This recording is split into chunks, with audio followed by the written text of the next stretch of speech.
Citi Field in New York, the New York Mets play the Washington Nationals. Mets baseball is presented in HD by IOTV. Get the best in HD free with IOTV. And a pleasant good evening, everybody, and welcome to Citi Field. I'm Gary Cohen. Ron Darling and Keith Hernandez join me in just a moment as the Mets open a two-game series against the Washington Nationals. And after rain all day today, the rain has stopped, and the game will start on time after the Mets were rained out with the Florida Marlins last night.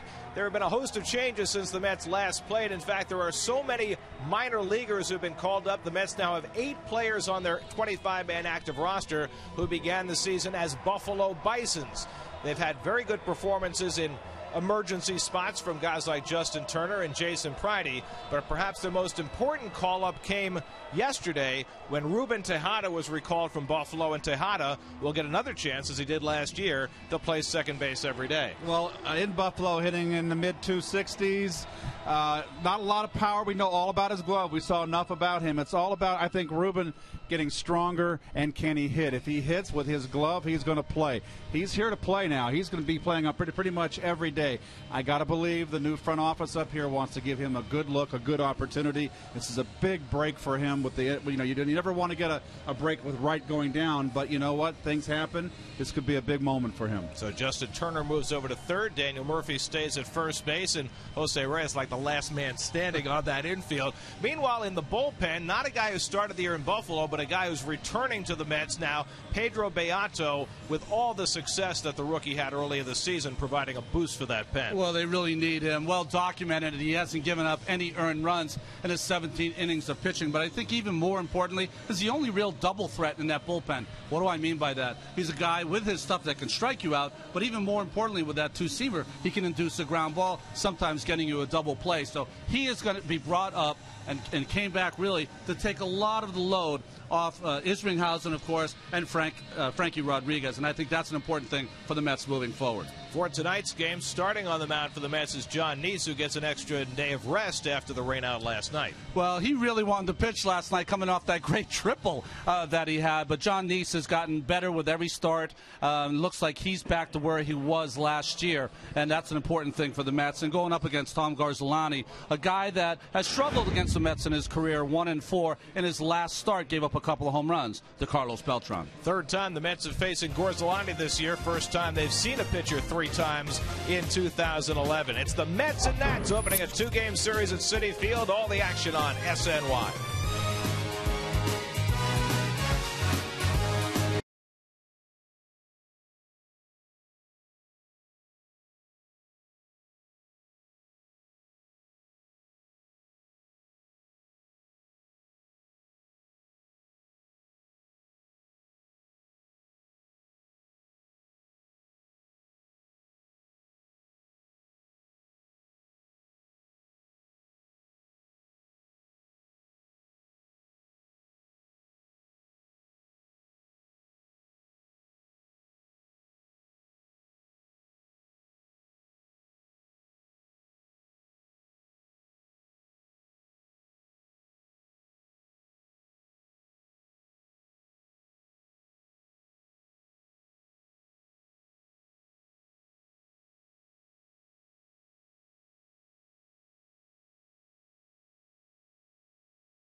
by IOTV. Get the best in HD free with IOTV. By Budweiser, great times are waiting. Grab some buds.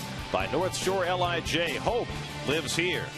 By Dodge, built for people who love cars to drive fast past people who don't care about cars at all. By Burger King, chill out this summer with a $1 frozen Coke or $1 frozen cherry drink from Burger King. And by Audi.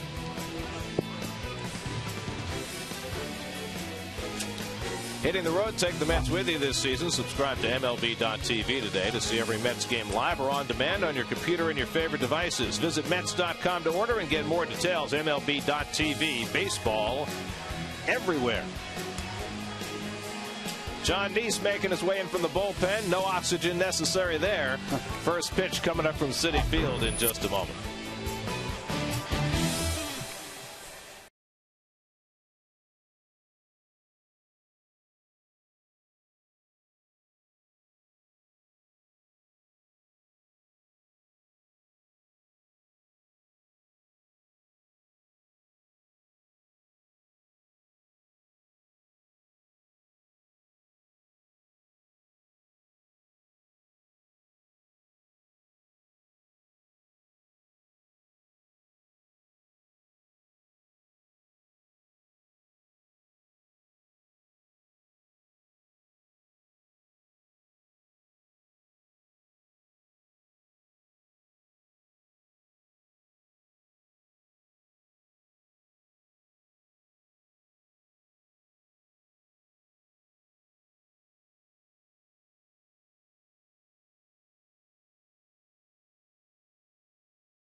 The Mets got rained out yesterday at home. They were scheduled to play the Pirates, headed up the Turnpike, and here they are for a two-game series. The Ford starting lineup for the Nats. Roger Bernardina has proved to be a big spark plug. He was called up to play center field when Rick Ankiel got hurt, and he has given them a 400-plus on-base percentage at the top of the batting order for a very offensively challenged Washington team that's also missing their best player, Ryan Zimmerman, who's been out for more than a month now with an ab injury. No oblique, the ab injury, I guess. Jonathan Niese taking the mound, 13-16 in his career. In his last game, we saw the numbers in the opening, that 5 earned runs, but he had given up 3, and 2 came in when the reliever Michael Connor came in. But I feel like Jonathan Niese has turned the corner. His last 5 or 6 starts have been very solid.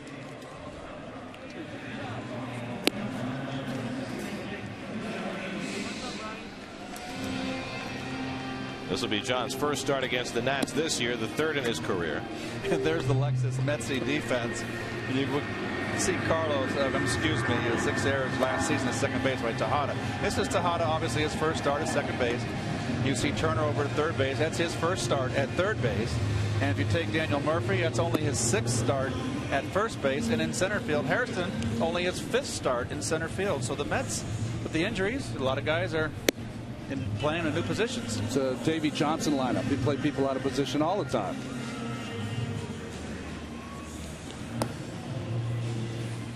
So it's Reyes and the position shifters. That's right. On the infield. Well, isn't it ironic, and I know a couple of guys wrote about this over the last few days as David Wright watches from the dugout, now officially on the disabled list for just the second time in his career. Isn't that ironic that Reyes and Beltran are the two guys who have been the unhurt players in the lineup all year? That's right, because that was the talk all of spring training. Not only Jose Reyes after coming off of 2 seasons, but of course Beltran. How many games could he play this year? He plays every day, day after night, whatever. Well, here is Roger Bernardina. Did not make the club out of spring training despite playing pretty well for the Nats last year. Speedy center fielder. 7 for 15 over the last 4 games. This will be his 9th straight start, and his on-base percentage is over 400. First pitch of the night by Niese, and Bernardina takes a strike, and we are underway right on time. And a couple hours ago, if you said this game would have started on time, we'd have said you're crazy. Good choice of words there. Thank you. I was searching for it. 59 degrees at game time. Niese ahead 0-2, and Bernardina lays off, and it's a ball and 2 strikes. John making his 9th start of the year. Became the 2nd Met pitcher in history to get a pinch hit triple in Monday night's game. And he strikes out Bernardina to start the proceedings tonight. The old up and in fastball with 2 strikes, RJ. Yeah, just overmatched Bernardina in that first at bat. Bonnie, when you've had an extra day the way Niese has, ready to pitch last night, push back a day, are you going to be a little stronger? You're definitely going to be a little stronger, and I think you have to fight that because John is not a guy that comes out and just rears back and throws 93 miles an hour. He is a pitcher, not a thrower. You have to protect against that because your arm is going to feel so good. Here's Ian Desmond, who has struggled. Just a .255 on base percentage for Desmond. He was hitting leadoff earlier in the year, now batting 2nd. In fact, the Nationals as a team have the lowest on base percentage and the lowest slugging percentage of any team in the National League. It's a tough combination, and yet here they are, only 1 game under 500. Now Tippett held 1-2. And Espinosa has been just like the rest of the team. Before he hit that home run a couple of nights ago, he was in an 8 for 73 slump. Well, we kind of spotted a big hole in his swing upstairs of that last series, Ronnie, in Nationals Park. 2-2 to Desmond. Well, the Nats have scored just enough to support some decent pitching, and you see the numbers there. Their runs per game 12 from the league, 3.8. As Desmond chases one out of the strike zone, and so Niese has back-to-back strikeouts to start the night. 2 out and nobody on, and Jason Worth coming up. 41 strikeouts for Desmond. It's not out of May yet. Not even close. Let me take that back. Maybe Niese is going to be a strikeout pitcher tonight. Good 2-seamer, a pitch we don't see from him a lot. I think he could use that so much more. Excellent sink there, late. So here is Worth, who signed the huge contract with the Nats in the offseason. You see 192 on the road. How about this? 152 against left-hand pitching. How is that even possible? Yes. And he made his career in Philadelphia against left-handed pitching. No home runs. All 6 of his home runs against right-handers. The Nats as a team are hitting 194 against left-handed pitching. And when you got a right-handed bat like Worth, a guy like Michael Morse, who tore it up during spring training this year but has struggled. There's Rick Eckstein, the Nats hitting coach. Oh boy, upstairs. And Niese ahead on Worth 1-2, and it's starting to rain again. I tell you what, if Worth cuts that beard off and leaves the sideburns, got Eddie Munster sideburns. Needs the widow's peak. Stays alive 1-2. I was thinking more Rutherford Hayes. Where'd you think of Chester B. Arthur? There we go. Yes. Maybe Chester B. Arthur. Chester A. Arthur. A. Arthur. Sorry, B. Arthur. That was Maud. Maud. Boy, it really came quickly, didn't it? Well, they said there was a chance of more rain as the evening went along, but they thought it would not be particularly hard. However, this certainly appears to be in the nature of fairly hard. Again, the 1-2 to Worth. Hit up the middle, and Worth has himself a 2-out hit. Wasn't it 2 years ago, Gary, we had the severe rain, the real wet spring, wasn't it 2 or 3 years ago? I forget. I thought that was this spring. But this one is just unbelievable. And not only here, Gary, throughout baseball. Well, 4 more rainouts yesterday, including the one here. I think there have been, what, 30 now? 30. 21 all of last season, 30 already. Well, here's Wilson Ramos hitting cleanup for the 3rd time this year. This would have made more sense earlier in the season when Ramos was hitting. He's not hitting right now, just 5 for his last 38. Boy, he had a series against the Mets up there in that 3-game setup in Nationals Park. So far this year against the Mets, Ramos is 6 for 10 with a couple of home runs. He hit both those home runs in 1 game. But it's very interesting. The Nationals have come out very aggressive. They've swung at least 4 or 5 pitches out of the strike zone up.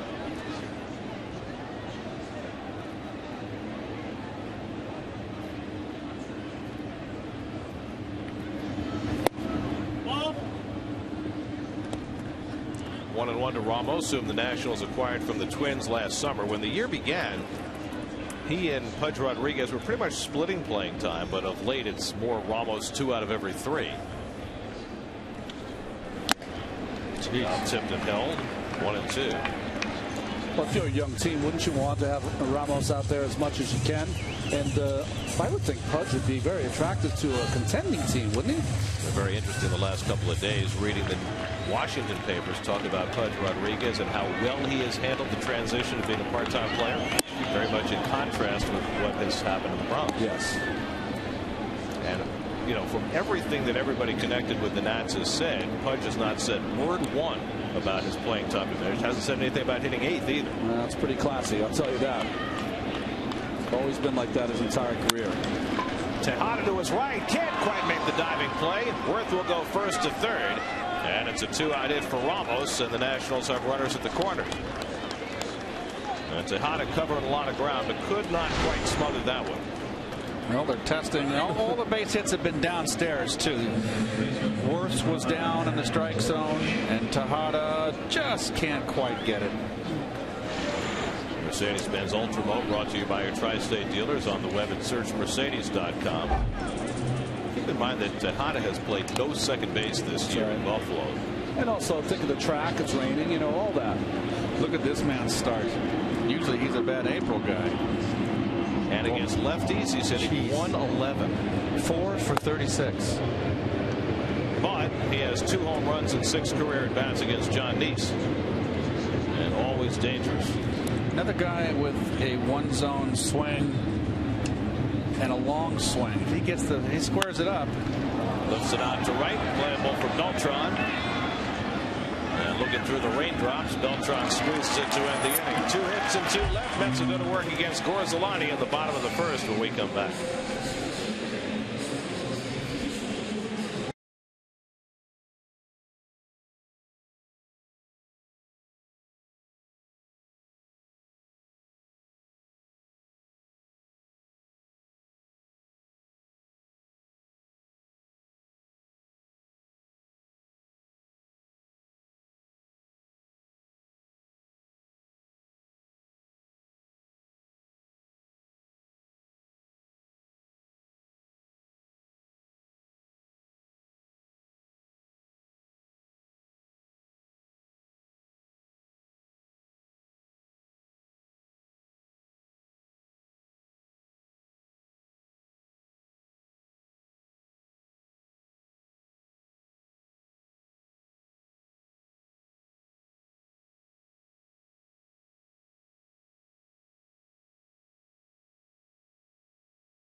Check out the Geico Mets starting lineup for tonight, and things have changed somewhat. Justin Turner in the 2-hole and playing third base.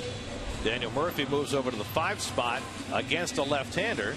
Ronnie Polino and Scott Hairston in there against the lefty as well. And Ruben Tejada gets his first start of the year for the Mets against Tom Gorzelani. Well, Tom Gorzelani's been a pitcher his entire career that's been shuffled back and forth from the bullpen to starting pitching. But the last couple of seasons, he's been a starting pitcher. His best year, 32 starts in Pittsburgh in 07 with 14 wins. His third start against the Mets this season, and Reyes takes the first pitch wide. The Mets faced Gorzelani in the opening series at Citi Field this year, and they hit him around pretty well, 6 runs in 5 1/3 innings. But then they faced him in D.C. on the 27th of April. He pitched a gem, 6 1/3, a run on 5 hits. They took him out too early. I felt Jim Riggleman gave the quick hook. He was throwing great. That's the game the Mets rallied and won late. Murphy hit the tying home run, and then they scored in the 9th. Foul ball off Reyes' bat, and it's 1-2. And we'll take a look at the Coors Light Washington National defense. Well, LaRoche is a very good fielder over there. It's not surprising at all. He's got a good glove. Hairston's getting a lot of playing time at third base because of the injury due to Ryan Zimmerman. Morris in left field was benched for a bit, wasn't hitting, but he's starting to hit a little better. Breaking ball, good foul again. Well, Morris and Nix is now kind of a platoon in left field. That's Nix's game playing time. But it's interesting because Bernardina's played so well in center. They've got Ankiel on the disabled list with a sprained wrist. It'll be fascinating to see what happens when Ankiel comes back. 1-2 to Reyes, and he punches this one foul the other way. Gorzelani's one of those guys. He doesn't have anything overpowering. He'll pitch around the strike zone, and if you're not real patient, probably get yourself out kind of pitcher. He had a really exceptional breaking ball, Ronnie, that I've never seen him throw in a long time. That last start in Washington. Good down breaking ball. Long turn at bat for Reyes. Well, Gorzelani had that 1 year with the Pirates when he went 14-10 in 2007, really his first full year in the big leagues, and he's never come close to duplicating that. 14 wins with that team. Pretty good. Bends that one around the strike zone. It's 2-2. Reyes, Turner, and Beltran for the Mets in the opening inning. This year, if you're going to get Gorzelani, you want to get him in the first. He's given up only 17 runs. 7 of the 17 have been in the first inning. Over 40% of the runs he's allowed. If you look at his numbers, what stands out to me, Ronnie, is 42 in the 3rd innings pitched, only 29 hits. 14 walks, one of them is intentional, but he's given up the 8 bombs. 8 bombs, and he strikes out more people than you think. 9th pitch of the at-bat to Reyes, and he rips one off the glove of Jerry Hairston for a base hit. Reyes takes a turn and thinks about it, but holds on as Morris gets it in. So Reyes with quite a turn at bat to open the first inning against Gorzelani. Winds up with a base hit. Well, he finally gets one change up and gets out in front, and Hairston a little tardy getting up. He didn't really have to jump. He just had to put that glove up. He did not even jump one bit, it looked like. I wonder if the raindrops on his heels. Raindrops keep falling on my heels. Here's Justin Turner, who's hit in 4 straight games, making his 11th start for the Mets, but his first as a third baseman. And he goes the other way toward the right field line, and that's a base hit for Turner. Reyes tiptoes around second on the wet track. Turner heads for second. He's in with an opposite field double, and the Mets have it set up. Second and third and nobody out. 4th double for Justin Turner. A lot of first ball, fastball hitting here. Well done. Went right with it. Low and away fastball. Broke his bat. Splintered it. And we'll take a look at Jose here on the wet track. I don't think it has any effect on him. Little stutter step there around. Knew he couldn't score. Once the right fielder cut it off. Inside pitch on Tom Gorzelani, brought to you by the Xerox business of baseball. Xerox, ready for real business. Gary mentioned the first inning Blues. 7 of those 17 runs contained Beltran. A couple of home runs against Gorzelani in his start here at Citi Field. Well, you can see it's raining harder and harder by the moment. Reyes hit those 2 home runs in that game on the 9th of April, his first 2 of the season off Gorzelani in an 8-4 Mets win. Good off-speed pitch, 1-1. And the last one there, I should add, is Citi Field will be friendly for Gorzelani this year. 59 outs in the air, 37 on the ground. Look at that pitch. I mean, it always looks harder on TV than it does in person. However, it is raining awfully hard. Infield back, and Beltran fouls it off 1-2. Feels like a crackerjack night tonight, Keith. I hear you. Right? For you folks at home, whenever we have rain delays, we hit the crackerjacks hard. They have some excellent ice cream back there too, folks. Going for the Toll House sandwich. Oh, baby. Those are good. Second and third and nobody out. And Beltran goes down swinging. So Gorzelani registers his first out with a strikeout. Big slider right here, down and in. Good pitch.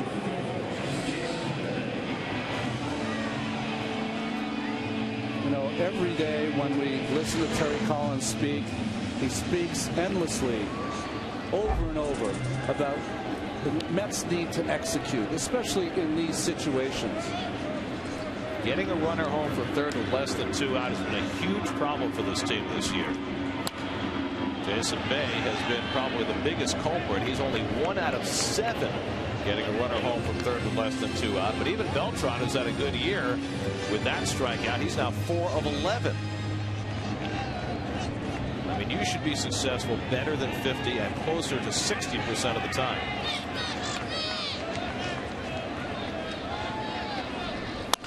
Bay hits one in the air to left. Reyes will tag at third. Morse gets under it. Reyes heads home. Morse's throw is offline, and Reyes scores the first run. Now a throw back to second, and Turner is out. The run counts because it crossed before Turner was tagged out. But Turner going too far, and it turns into a double play. 7-2-4 on the double play. It's a sac fly to give the Mets a 1-0 lead.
Bottom of the first, but Justin Turner gets doubled off second base. Take a look at the Home Depot doing more on defense. Well, the one thing it's not showing a good arm right here is Mike Morris. That was a shallow fly ball. I don't care how far Reyes runs, but he does one thing. He hits the cutoff man, and that freezes Turner, and then he gets caught off too much, and a double play to end the inning. You're in scoring position, though. No need to go to third, is there, on that play? No. Maybe. No, he should have been doubled up. Yeah. And Morris leads off in the top of the second. As Keith noted, Morris's playing time has diminished greatly, but now he's begun to hit a little bit since being mostly platooned with Lance Nix in left field. Still hitting just 176 against lefties. Well, I mean, you go up and down this lineup, it's remarkable how the right-hand hitters have not hit against left-handed pitching. It's incredible. You've got 1, 2. Driven toward left center field, and that's going to go up the gap into the wall. Ooh. Morris heads for second as Bay gets it back in. And Michael Morris has just his 3rd double of the year. 3 hits in the last 4 batters against John Niese. He hasn't got his hands out over the plate so much anymore, Gary. Remember how we noticed he was really holding his bat over the plate. He's kind of moved it in towards his body a little more. And getting back to your point, 4 guys in this Nationals lineup with averages on the interstate against lefties. By the way, to see Jason Bay's foot slip. Those are the things that happen on fields in the rain. A little tweak. Espinosa gets the bunt down, and Turner will go to first with it. They will credit a sacrifice, 5-3, moving Morris over to third. Are managers managing this game because it might be rain delayed? I mean, rain shortened. Certainly would make sense given the forecast. Well, this is going to sound like a criticism, of course, of Jim Riggleman, who I love, but I know playing for that. But you're at the bottom of the order, so you're sacrificing him to third for the 8th place hitter who struggled all year and the pitcher. So Hairston's got to come through. And you see what Harrison's done against lefties, just 179. He's been getting the bulk of the playing time at third base lately. The Nationals have done a great job keeping their heads above water with Ryan Zimmerman out of the lineup. Zimmerman has missed all but about a week and a half of the season. Remember, he got hurt sliding into second base against the Mets that first series at Citi Field this year. They're 17-16 without Zimmerman, which is pretty good when you consider how important he is to their offense and their defense. Well, we've spent all this time now talking about their inability to hit lefties, this and that and this and that. Game ahead of the Mets. Well, they've pitched well. They've had the same 5 starters make every start this year. 2-1 to Hairston. Marquis has turned it around. Last year had a tough year, and you see there's Jimmy, former Cardinal farmhand, as first base coach Dan Radisson, an old teammate of mine, an old Cardinal chain catcher. That's at the infield back. They'll concede a run on a ground ball. And it's looped to second base, and Tejada's right there to grab it. And that's a big out for John Niese. Now he's got 2 out. Morris is still at third, and the pitcher coming up. So Jerry Hairston unable to get that run in. I have seen so many hitters this year not being able to get a sacrifice fly and get a run in. What was interesting is that he took a 2-0 pitch right down the middle and then ends up getting jammed with that pitch there by Niese. Nice pitching by Jonathan. Well, we mentioned the Mets have struggled getting a runner in from third with less than 2 out, 43%.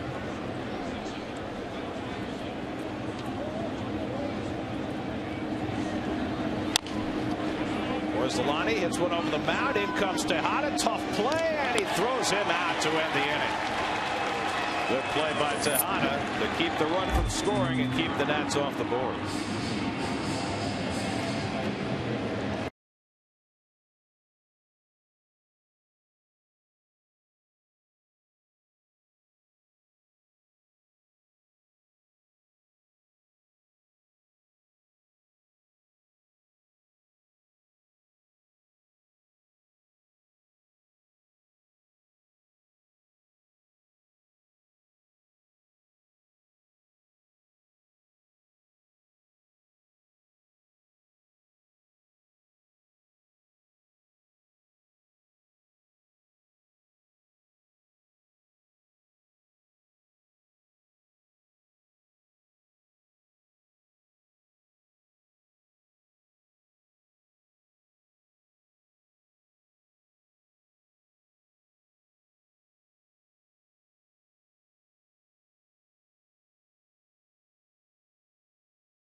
New York Mets baseball on SNY is brought to you by RPL Equipment from Midtown to Montauk. For all your contracting needs, visit them online at rplequipment.com. Well, the SNY Kidcaster contest is coming up. Third year that we've opened up the booth to a young broadcaster. We had Kyle Singing here in 2009, and then Kara Ann Galante got to call that David Wright home run last year. It's going to be pretty tough for anyone to top Kara Ann. If you would like to call a Mets game with us, go to sny.tv/Kidcaster tonight before midnight. You have to submit an essay on the topic provided, and you'll be entered in the SNY Kidcaster contest presented by New York's 529 College Savings Program. Sounds like a midterm. There's work involved, yeah. Kyle was the sandwich guy, right? Kyle loved his sandwich. Daniel Murphy hitting 5th in the order, and takes a strike from Tom Gorzelani. Very interesting situation now with Daniel Murphy. I mean, here he is in a much more prominent spot with Ike Davis and David Wright on the disabled list. At the same time, there's danger for Daniel Murphy, and it goes this way. If Ruben Tejada plays well at second base, and we've already seen in this game what he's capable of doing defensively, where does that leave Murphy when Davis and Wright come back? Well, if Tejada plays the way he's supposed to play, boy, it's pouring right now. It's starting to come down hard. That leaves the pine. That's what it leaves. Well, in some ways, and you know, obviously not better for Murphy. Breaking ball from the side, fouled out of play. Not better for Murphy, but it might be better for the Mets as a team if you had that kind of left-handed bat on the bench. Well, Daniel, it's been proven that he's a good guy off the bench, can pinch hit, but I'm sure he wants to play every day. Of course. Doesn't everybody? But yeah, of course. Well, not everybody. Gorzelani gets him with a breaking ball. Second strikeout for Tom Gorzelani. One down in the second. And it's coming down a little harder now. But it's funny how plans change, because the plan for Tejada this year was for him to go to AAA and play shortstop all year, presumably as the replacement for Jose Reyes if he gets traded or walks away as a free agent at the end of the year. But that plan has abruptly changed. Here's Ronnie Polino, and he takes ball one. Did you say not everybody wants to play every day? There's around 1% of major league players that are very content just to sit in the pine and pinch hit once in a while. We had one on our team in '86. we won't divulge. There have been some players who were happy to sit on the disabled list. Well, if you guys will remember back to the early '80s, John Gibbons was slated to be the #1 catcher, and he got hurt very late in spring training. And one of our good friends, Rick Cerrone, was the second catcher. And I remember going on the plane back, he said, "Boy, I didn't sign with this team to play every day. I mean, come on." Spongy. Ball 4, and Polino's on with a 1-out walk. I remember Gene Tennis. I sprained my ankle in spring training, and it was a mild sprain, and I sat out a few days and was in the tub, get my ankle in the whirlpool. Gene walked by, Gene Tennis, who goes, "Can't make the club while sitting in the tub." Well, here is Scott Hairston. His brother Jerry plays for the Nats. Scott making his 11th start of the year. There's Jerry, the elder of the two. And Scott, like Jerry, a right-hand hitter who hasn't hit lefties yet this year. Scott's hitting 192 against lefties. And most of his swings have looked just like that. Overswinging, pressing. It's like trying to make up for a tough start in one at bat, and it can't happen.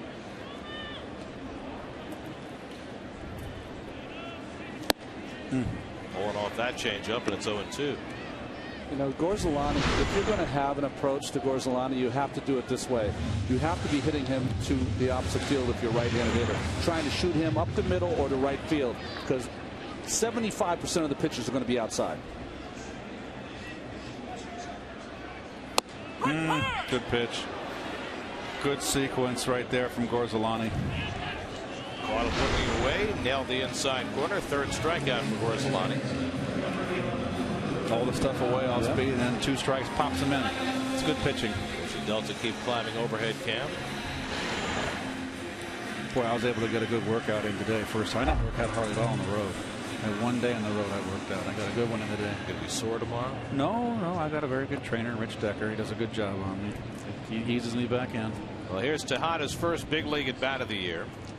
Ruben played in 78 games for the Mets last year and hit .213. The encouraging thing was he was hitting better later in the year when he was called back from the minors than he hit early on. He's only 21 years old, and it's easy to forget that. Terry Collins was talking yesterday about Tejada's offense, and he feels as though Tejada has a huge upside offensively. We all know what he can do with the glove. It's a matter of him getting a little stronger. Last year it looked like he was slight. He's not a big guy. And it looks like he got a little bit stronger, looks a little bit bigger, thicker. You know, this league has a history of guys getting the bat knocked off their hands early in their career and developing into good hitters. Ozzie Smith, Omar Vizquel, hitters like that.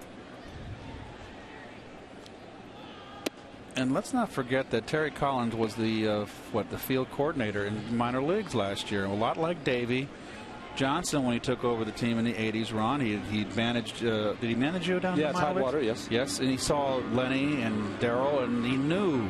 So Terry knows what's down there, and the people that are here are the people he likes. 2-2 to Tejada, who had 3 home runs in Buffalo this year. Terry was talking about how he's learned how to look for a pitch to hit early in the count to drive out of the ballpark, but then make the adjustment with 2 strikes.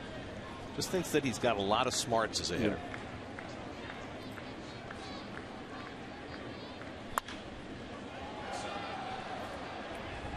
I mean, you could see him as a Placido Polanco type. There you go.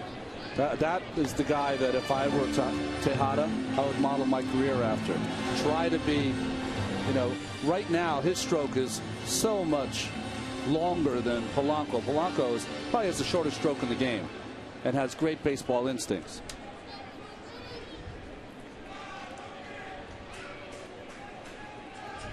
Two to Ruben, and he hits it back up the middle. It sneaks through for a base hit. Polino pulls in at second, so Ruben Tejada's first big league at bat of the season results in a base hit. Well, he dropped Gorzelani to his knees here. Hanging breaking ball. Nicely done. Watch out, Gorzelani. Down you go. He get hurt doing that. Could be a hyperextended knee. I think he fell back on his ankle at a weird angle also. I don't know if that was the case there, because he didn't hit it right on the sweet spot. But sometimes you're pitching and a guy will hit a ball up the middle and he doesn't get all of it, and it's kind of like a changeup. It makes you look foolish. Well, the triples machine is coming to the plate. Jonathan Niese stunned everybody on Monday night. 11th inning, 2 out, nobody on. Mets down to their last out. In desperation, set Niese up as a pinch hitter. He had a tremendous at bat. Saw 7 pitches before driving one to left center field. Went off the glove of Emilio Bonifacio for the 2nd pinch hit triple by a Mets pitcher ever. And obviously the defense did not pick up on that triple. They're playing way around the left field, off opposite field, but very shallow. They have the numbers, Keith, on the lefty-lefty matchup for Niese. This is the spray chart. Well, this was Monday night. I mean, that was Bonifacio in center, correct? Yes. He should have caught that ball. And he screwed himself into the ground. By the way, the ball had still not reached the infield when Niese slid in. But I don't think he had enough juice in the tank left for an inside the park home run. It was priceless in that picture at the very end. If you watch Chip Hale, he's laughing as Niese gets to third base. Well, he had to do something after watching Bert Badenhop get the go-ahead hit in the top of the inning. Oh, he's doubling up inside. Nope. Thought he was. Well, just watch Chip Hale here on this slide by Niese. He got tangled up with the umpire.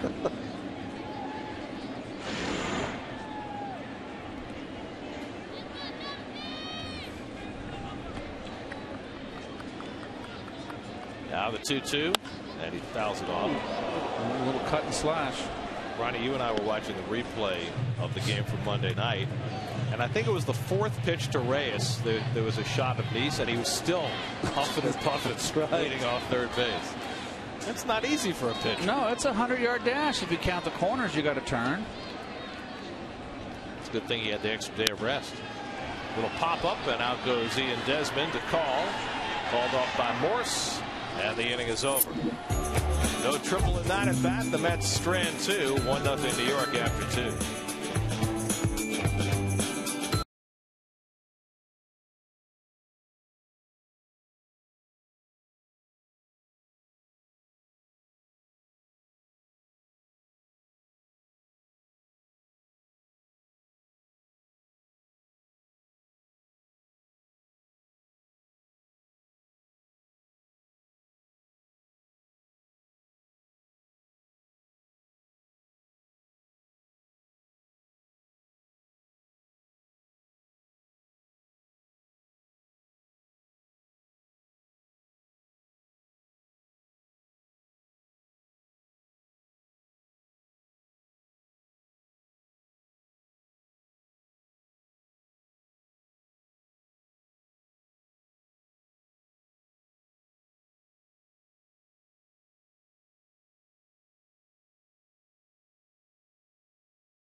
Nothing lead. John Niese will face the top of the Washington batting order in the third. Roger Bernardina, Ian Desmond, and Jason Worth coming up. If you're Justin Turner here, you have to take away the bunt. Bernardina striking out in his first at bat. Very conscious that he might try to bunt in his second. Bernardina's had only 5 at bats against lefties since being called up. And you see him bluff at a bunt and take a strike. And Turner was charging hard.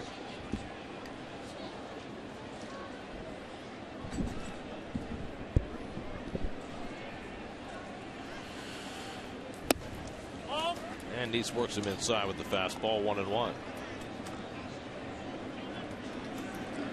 Ian Desmond on deck.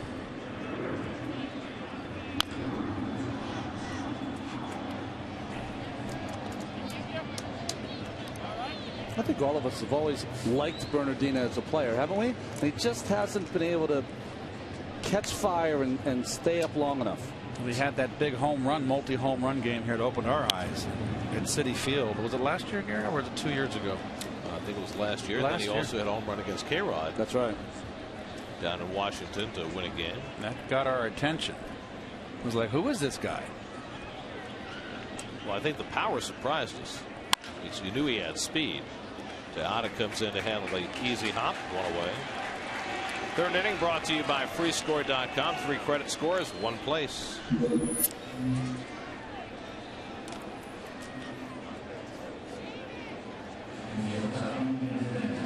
One out. Here's Ian Desmond, who struck out his first time up.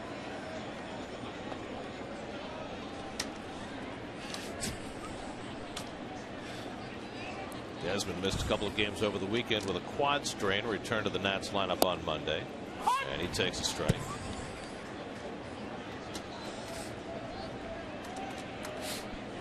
Desmond's a very unusual hitter when I watch him. I mean, when he's on top of his game, you can't doubt the talent. But I always wonder when I watch him hit if he doesn't guess, because he can look bad on some pitches that are right there and then really hit some pitcher's pitches sometimes. You can go inside and tie him up. Another low ball hitter. He kind of sweeps at the pitch above his belt. He's a sweeper. So Niese threw a ton of curveballs in Colorado his last outing. Not so many today. Now he throws one And gets the bouncer to short, and Reyes with the toss on the run for the second out. So 2 out and nobody on. Jason Worth coming up. Well, it was 30 years ago this Saturday that maybe the best college pitched game ever occurred in the NCAA regionals at Yale Field in New Haven between a left-hander for St. John's named Frank Viola and a right-hander for Yale named Ron Darling, who pitched a no-hitter for 11. You do understand that Ronnie's nickname on our 80s team was Mr. P. Well, not quite Mr. P that day. Well, you were the Harvey Haddocks of your day. I was. I'm very uncomfortable talking about things you did in the past, but that game was something. I was telling you guys when we were having dinner tonight that there are a few things I remember from that ball game. One is after they broke up the no-hitter, classy way, all the St. John's guys came out of the dugout and gave me a standing ovation. Couldn't believe that. After the game was done, kids came out of the stands and wanted my autograph. First time that had ever happened. And then we went for pizza with my parents afterwards, and my mom cried for 2 hours. Those are the 3 things I remember, or just was really sad. Well, we'll get to hear what Frankie thinks, because we're going to have him on the phone. Oh, fantastic. Next half inning to reminisce a little bit.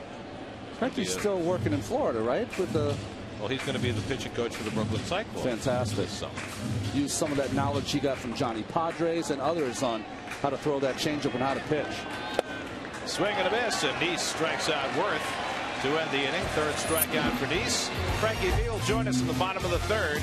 Mets on the top of the order, coming up leading 1-0.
May 21st, 1981.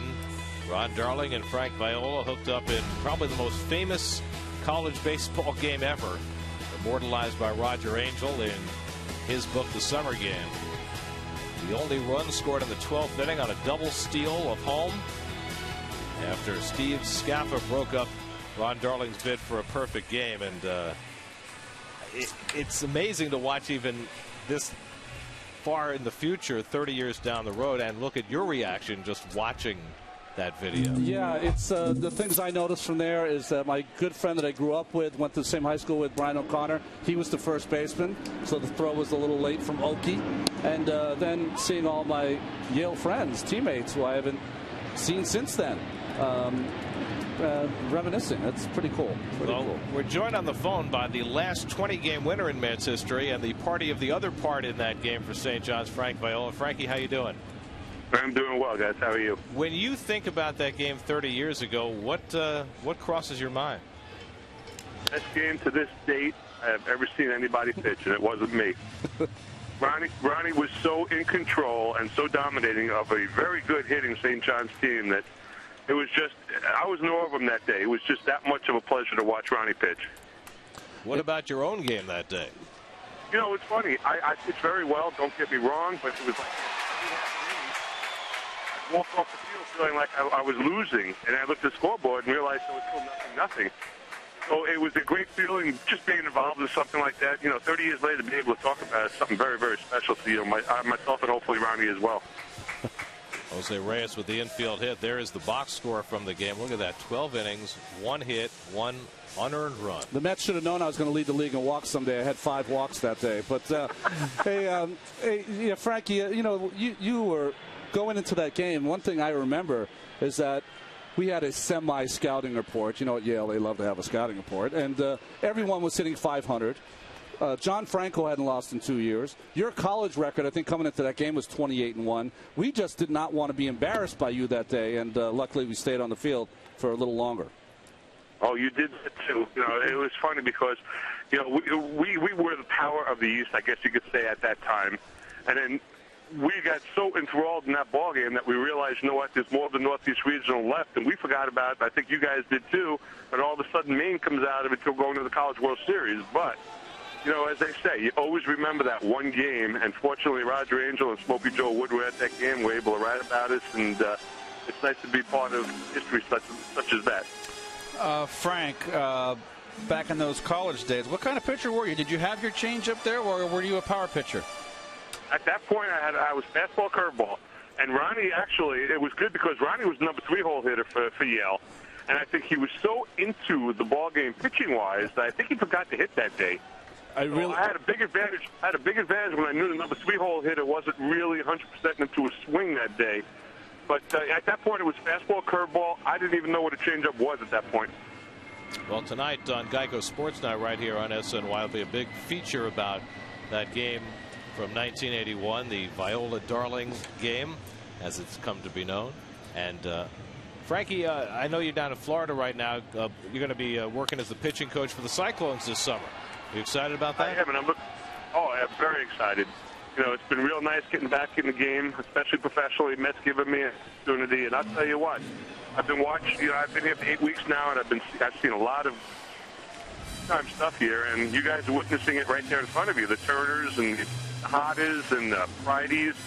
And it's nice to say that you're part of somebody helping somebody to get to the big leagues, and you know, hopefully the Mets will get back to full strength and be able to do some damage the rest of the year. Frankie, we look forward to seeing you this summer. Good luck to you. You guys, great talking to you guys. Ronnie, good seeing you. See you later, sweet music. See you later, Frank.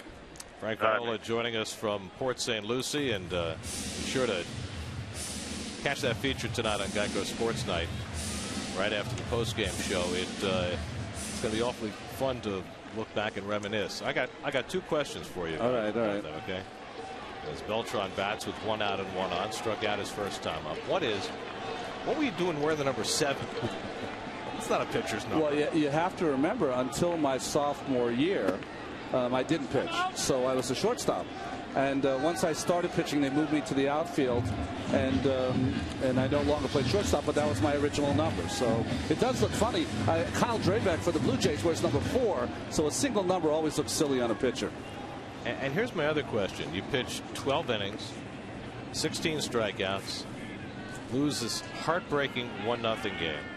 So the next day you got to sit and rest, right? No. Next day we got moved there by Gorzelani. Next day we had to play Maine. Lost that game too. So Yale played 2 and then barbecued.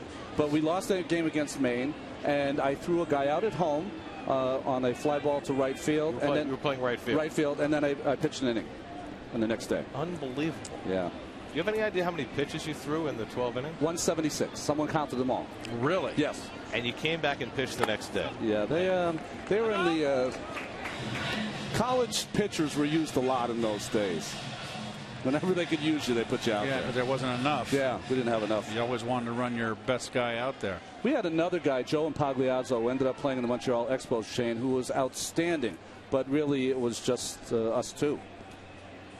Wow. That's all funny, right? Beltran hits one off the end of the bat. And the motion foul ground under it. That's the second out. What'd you play in college? 2 games a week?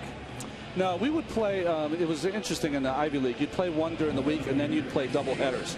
So you'd play Friday night, doubleheader Saturday, doubleheader Sunday, or sometimes doubleheader Friday, doubleheader Saturday. So wow, yeah. So the best pitcher usually pitched Friday because that was the 9-inning. That's right, and then 2 doubleheaders. But the great part about it, Army and Navy were in our league, so we'd go down to Navy and play them, and then they'd bring us to their mess hall, and we would eat with all the plebes. It was unbelievable.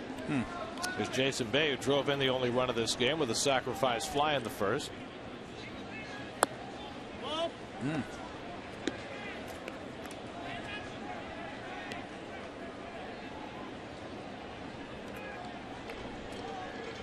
Daniel Murphy on deck.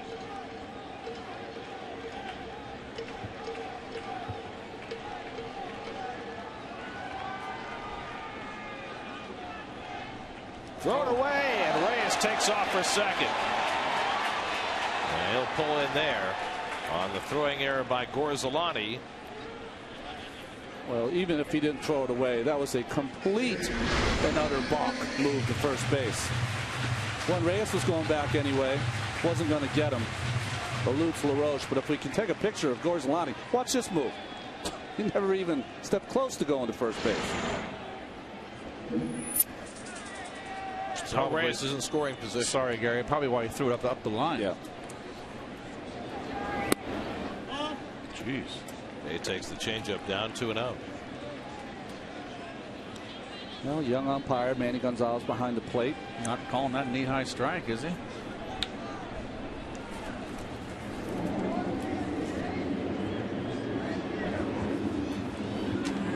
And they're going to put Bay on.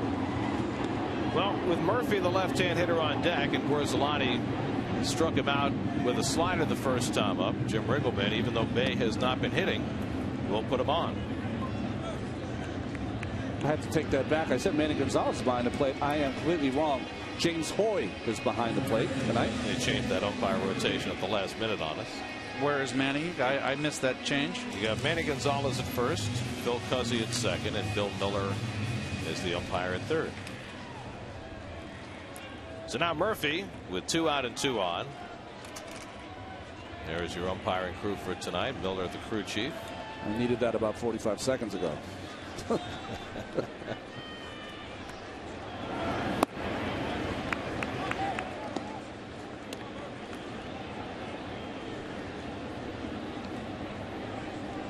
Murphy hitting .333 with runners in scoring position this year. And probably his biggest hit of the year against the Nationals the last time the Mets played them. Punches that one foul. It's 1-1. Take a look, folks at home. Watch the home plate umpire, James Hoy, in relationship to where the catcher's position. I don't think I've ever seen it so extreme. He's sitting way. Look at this. How could he possibly see the outside corner? He sees across the plate. If Ramos sets the way up inside, no. And needs a ground ball for Espinosa to play, and so the intentional walk pays off for Riggleman. Mets are off the board in the third. 1-0 Mets after 3. Time to go to the Verizon studios for an update from Matt Cerrone of Mets Blog, presented by Verizon.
1-0 Mets in the fourth here at Citi Field. Light drizzle falling right now. And boy, you'd think it's bad enough to go outside the last couple of days. How about being a member of the Mets grounds crew the last 48 hours? I mean, that has been difficult to say the least. We saw what happened here the other night against Josh Johnson.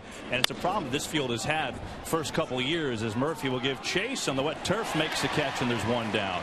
It's a problem that's happened here at Citi Field, that the moisture in the water just kind of bevels up. It's happened once each year, and then as we saw, it just kind of comes to the top. So the grounds got to kind of keep taking the top layer off until finally the water stopped coming up from the ground. Well, Bill Deacon, the head groundskeeper, got a new toy, and basically he has now moisture sensors that he buried in the dirt, and these sensors are really cool. They're buried around the infield, and they could see the moisture 2 inches and 4 inches deep in the infield.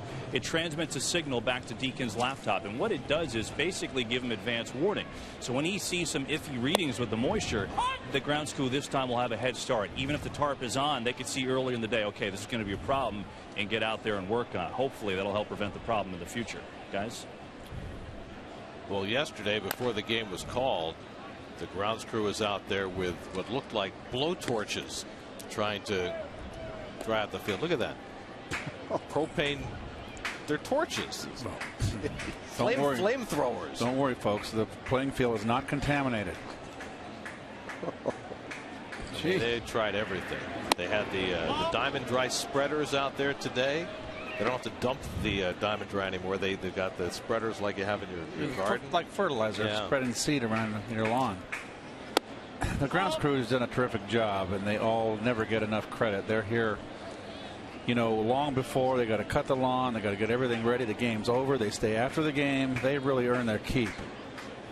Swing and a foul tip held by Polino, and Adam LaRoche is struck out. That's 4 strikeouts for Niese, who's now retired 8 in a row. Well, along with the little things that are buried in the dirt for the moisture readings, they also have kind of like little needles with a moisture reading on it, little stakes that they could stick in. So a couple times today, guys actually crawled under the tarp and stuck the stakes into the ground at different points just to make sure that, again, there was no moisture or water coming up from the ground level. There's Michael Morris, who drove a long double to left center his first time up.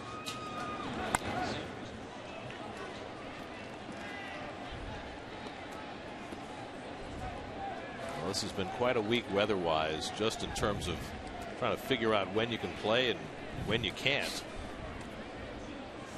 Last night the game was rained out, called about an hour and a half before it was scheduled to start, and it didn't rain much the rest of the evening. Tonight the forecast for a while was fluctuating back and forth between fine and horrible, and as it's turned out, it's been fine, at least so far. 1-2 now to Morris, and there's more rain in the forecast for the next couple of days as well. Well, Garrett, that as you well know, it's that stationary low. It's hanging over the state. It's bringing all that moisture up from the ocean. Need to get you a green screen. I'm glad we have a meteorologist in the booth. That's very important. Guys, you know what's great about having Keith and Gary up in the booth? I never have to look at the weather. Ever. You guys are fantastic. Actually, we're wrong as much as any other weatherman. Usually more. And Morris bounces the curveball to third, and Justin Turner ranging line to get it. Makes the perfect throw, and that's 9 in a row set down by John Niese. He's got a 1-0 lead in the middle of the fourth.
Mets games on SNY are available in HD, presented by IOTV. You can listen to every Mets game on Sports Radio 66 WFAN. Day game tomorrow to wrap up this homestand. Dylan G against Livan Hernandez. Then the Mets are at Yankee Stadium over the weekend. R.A. Dickey opens the series on Friday night against Freddie Garcia. Then the Mets go to Chicago for 3 before coming home to play the Phillies a week from Friday night at Citi Field. Ronnie Paulino leads off in the home 4th against Tom Gorzelani. Paulino a 4-pitch walk his first time up. Scott Hairston and Ruben Tejada to follow here in the bottom of the 4th. And a check swing foul at the plate, 1-1.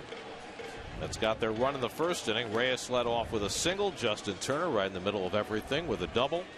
Jason Bay a sacrifice fly, and that's been it. Reyes already with a couple of hits today. His 19th multiple hit game of the season. He played just over a quarter of the year. He's just having a phenomenal season.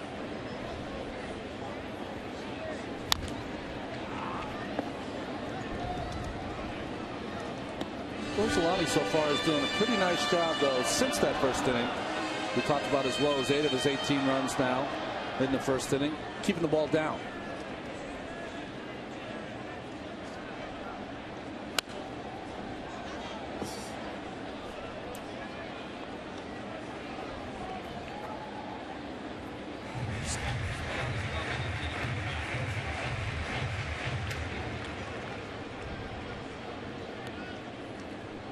To Paulino, and he struck him out with a changeup. So Gorzelani has his 4th strikeout of the night. If you don't have overpowering stuff, sequence of pitches can put you in a good place.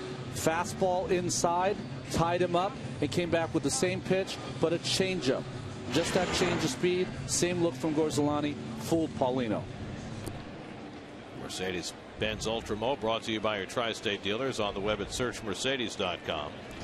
Now Scott Hairston, who was called out on strikes his first time up. Hairston playing center field tonight against the left-hander. Angel Pagan is on the fast track now for getting back as Hairston drives one to deep left center field, back toward the wall, and it's off the fence for an extra base hit. And Hairston pulls in at second base with his 2nd double of the year. He smoked that ball. Well, this is the Hairston we saw in spring training, Keith. Well, they got his fastball out over the plate, belt high. Stayed back on that one much better. He's been trying to do too much, pull too much. Much better in balance. I felt like his swings this year, he's been off balance, maybe because of swinging too hard. Must have heard me say something about Pagan being on the fast track. There you go. Angel is supposed to play his first game for the St. Lucie Mets on rehab tonight. He played in a simulated game yesterday, ran well, got 3 hits, so they figured he was ready. And the plan is for Angel to play 4 games and then come back. So that could be sometime this weekend or at least next week in Chicago.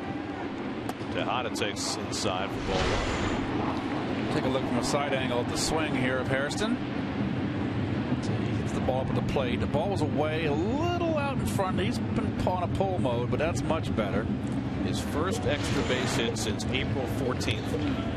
It's 5 weeks ago.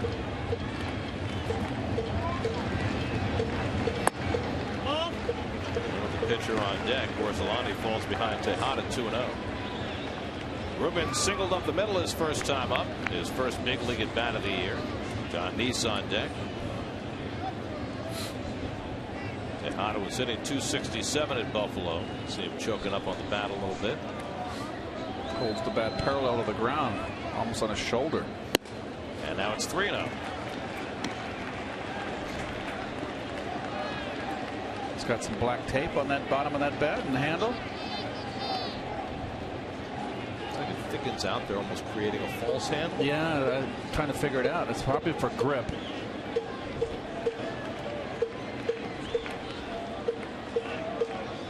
Ramos setting up inside, and it misses up and away for ball 4. So a 4-pitch walk to Tejada. 3rd walk given up by Gorzelani, and now Niese will come up with 2 men up. There's Steve McCaddy, the pitching coach. Woe is me kind of look at that walk. Yeah, that's not a pitch around there. Not with 1 out. Absolutely not. Especially with 4 pitches. You know, it's interesting, Keith. If he puts the tape on the bat like that, Does he have to order his bat thinner than normal? Because once you apply the tape, it'll make a thicker handle, right? He probably does have to do that. That's a very good observation. And I don't even know if it's taped. He'll have to check it out tomorrow. Looks like it could be something you could put on. Like a sleeve almost. Rubber kind of thing. Yeah. See the defense there. The bunt is going to be on. They're going to run a wheel, looks like, and they certainly are. And these bunts and misses, so the shortstop Desmond was covering third. Except the third baseman, Hairston, didn't charge. Well, he's the guy flashing the signals to the infield. I know. He's got to charge. He's got to charge. He's giving up. You don't want to give it up too quickly to the runner in advance on second base, but you've got to come in aggressive. Chip Hale just told Jonathan Niese, if they run that play again, swing the bat. Especially if Desmond sells out so early, which he really did. They're going to stay normal here, I think. Watch Desmond. He might fake it. This time he goes to the second base bag, and he swings and hits it out to left where Morse is for the second out. Well, Desmond that time was caught at the second base bag when that pitch was thrown. And if you're Niese, when you're bunting, that's the key. Okay, right before the pitcher's going to be delivering the ball, you take a peek at the shortstop. What's he doing? If he takes a peek here, he knows that he can get the bunt down. That would be the time to put the bunt down. I bet you the pickoff was on. Yeah. Jeez. I think Niese figured that hole was wide open on the left side, so he tried to shoot for it, but hit it in the air. Good try. He's coming off a triple. He's getting a little cocky up there. It's a 2 out and 2 on for Reyes. He's already 2 for 2 today, and infield hit his last time up. He has scored the only run of this game, and he takes below the knees for ball 1. Reyes, after a terrible start with runners in scoring position this year. Remember, at one time he was 2 for 25. Well, he's all the way up to 200 now. He has the most multiple hit games in the majors now with 2 more hits today. Corzolani falls behind him 2-0. Hairston at second and Tejada at first with 2 out. Corzolani up to 73 pitches working in the 4th inning. 2-0 changeup here, Keith. Behind the count. And now it's 3-0. Good discipline by Reyes this entire game. Could have called that one right there. Absolutely was going to be a changeup. Like you said, Gary, nice job by Jose. Turner on deck. Already has a double in this game.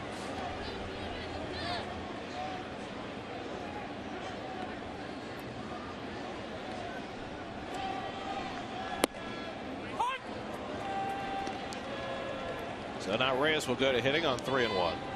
This is the kind of count where, as a hitter, you just got that 3-0 count, got that fastball, probably going to get the same pitch. Ramos setting up away, and Reyes shoots it right to the second baseman Espinosa, bobbles it slightly, but plenty of time to recover, and that ends the inning. So a double and 2 left. We've played 4 now at Citi Field with the Mets up 1-0.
baseball.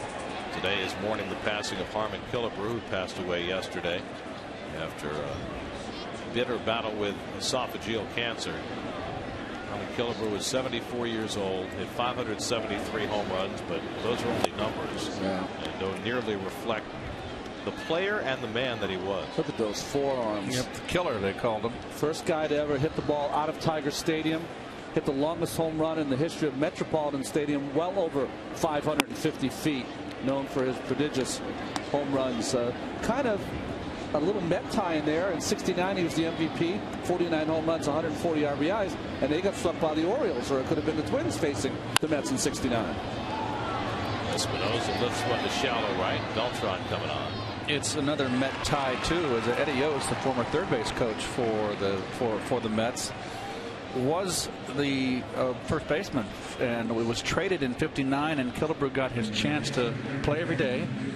And lo and behold, that season, 1959, he hit 42 home runs, leading the American League, drove in 105, was named to the All-Star team, and the rest is history. I think it's important to note this, that he is second in home runs in the American League history career to Babe Ruth, and is the all-time right-hand hitting home run leader in the American League career-wise. Well, when he was in the middle of his peak years from 1959 through 1970, through that 12-year stretch, Killebrew hit more home runs than anybody in the major leagues in that 12-year span. More than Hank Aaron, more than Willie Mays, more than Frank Robinson. And Ronnie, you ran across a very interesting note that relates to our Ralph Kiner. Well, yes. In fact, it was interesting when you think about how he was signed. He had a full ride to University of Oregon, but there was a senator from Idaho called Clark Griffith, who was with the Washington Senators, said, "You have to come to take a look at this kid. He hits home runs further than anyone I've ever seen." They saw him play one game. They signed him as a bonus baby. And in those days, if you're a bonus baby, you had to stay in the major leagues. Short out by Turner, and he throws out Jerry Hairston. So he made his appearance before his 18th birthday, but struggled like most do the first couple of years. And he had a conversation at the ballpark with Ralph Kiner, our Ralph Kiner. And Ralph said, "Son, you are too strong to be that far away from the plate. Crowd the plate. Get that plate right between your legs," and he said, "Just try to pull the baseball and you'll be just fine." He said after that is when he went on his tear in his career. And that's all that Ralph preaches up here in the booth, is get on top of the plate. And Frank Robinson hit that way, right on top of the plate. And what it allows you is, you can look middle or middle in, middle away, and boy, they throw you an outside corner breaking ball. You barrel the bats right on the outside corner when you stand on top of it. The guy I remember pitching to that gave me, not fear is the wrong word, but used to stand on the plate, and I didn't know how to get him out, was Don Baylor. Right. I mean, he just would stand right on that blade. He was 240 pounds of pure muscle. And you would throw a breaking ball 6 inches off the plate, he'd hit it over the center field wall. He'd try to come in. He was quick enough inside, and if he tried to really come in, he would just get hit with the baseball. Right. And for a long time, he had the career record for most times getting hit till Craig Biggio beat his record. Gorzelani strikes out. That's 12 in a row now, retired by John Niese. Some images of the great Harmon Killebrew, who left us yesterday.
Head to the Stadium Grill at Bullpen Lanes in Times Square and see them take on the Yankees with fellow Met fans. Plus meet Doc Gooden, all while winning great prizes. It's the Mets Live on SNY viewing party hosted by the Stadium Grill at Bullpen Lanes Friday starting at 6 p.m.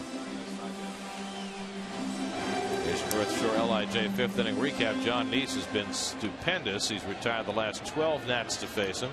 Jason Bay's sacrifice fly is accounted for the only run. And the Mets lead 1-0 as they come up in the bottom of the fifth.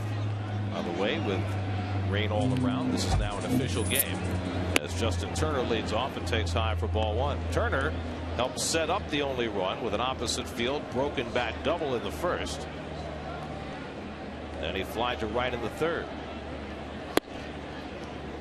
Turner tonight playing third base for the first time as a Met. He had 3 major league starts at third base 2 years ago with the Orioles. But he's played quite a bit of third base in the minor leagues and has certainly handled it as though he belongs tonight. Yeah, well, he might not make the fantastic play, but he's steady Eddie wherever he plays. Well, we saw Willie Harris make the fantastic play on Monday night with that diving grab of a line drive. It's interesting to see David Wright there having a nice laugh with Mike Pelfrey. I'll tell you in about 2-3 more days that is going to get extremely old for David on that bench. It's very boring when you're an everyday player. I know when I broke my kneecap, Ronnie, remember it was 88. Yeah. And it might have been 89. And I was out 8 weeks. And it is, you're an everyday player. It is so trying to sit and, I know it's when the games were 2.5 hours max. Can you imagine 3 on a daily basis? That's right. Whereas Lonnie's now walked 4. And Beltran lines one foul. 0-1. Well, the Mets are going to Chicago. I can't believe they're going to make David get on the plane and fly with them. Yeah, no, I think fracture in his back. I think it would be that he's got to get the trainers to look at him. You could do that here. Well, normally the Mets send their injured players to Florida, but in David's case, he's not supposed to do anything for 10 days, so no reason to do that. Beltran pops one up, shallow center, long run from Bernardina, and he won't get there. A pop fly single for Carlos Beltran, and the Mets have first and second and nobody out. Got fooled on this play, Keith. Well, you got to play Beltran deep. Boy, Desmond did not get a good break on that at all. So now Jason Bay, who drove in the only run of the game with a first inning sacrifice fly. He was intentionally walked in the third. Steve McCanny, the pitching coach, on his way to the mound. Keep in mind, with rain around, it's the 5th inning. It's already an official game, and sometimes you have to play these games as though it's the late innings, which raises the question that if Jason Bay was bunting the other night, would he be bunting now? Well, I think he's proven he can bunt. I think the thing for, and I'll say the same thing, he was successful the other night. To me, I want to see Jason swinging the bat as much as possible to get out of the little funk that he's in. So, agreed. He's hitting what, 4th? You're going to. I'm looking for a 3-run bomb. That's what I'm looking for. Yeah. Well, I think also what argues against it is you got Murph, who's batting left-handed, hasn't looked good against Rosalani on deck.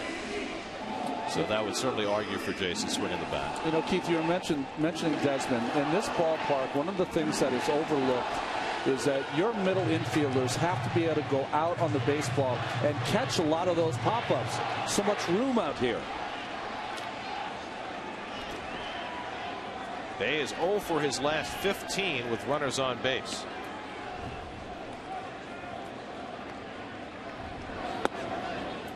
He takes ball 1 low.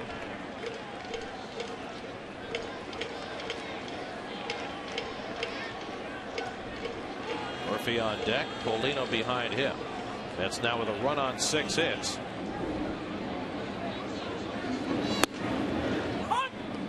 1-1 to Jason. He's now had 78 at bats. Of course, the season got off to a late start because of an oblique injury. Missed a couple of days on paternity leave as well. So he's not very deep into his season. Nonetheless, it's been frustrating for him. Taps that one foul, and it's 1-2.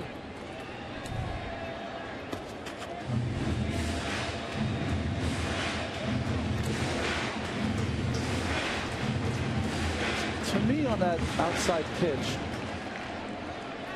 Keith, if you're constantly reaching for that baseball, that's not a good thing. Because even if you do put it in play, you're not going to have too much behind it. That open stance by Jason. Maybe he needs Ralph Kiner's Killebrew advice. There you go. 2-2 to Bay. We saw that before from Gorzelani. Did it with Paulino, right? Fastball up and in to get you conscious of that, and change up down and away.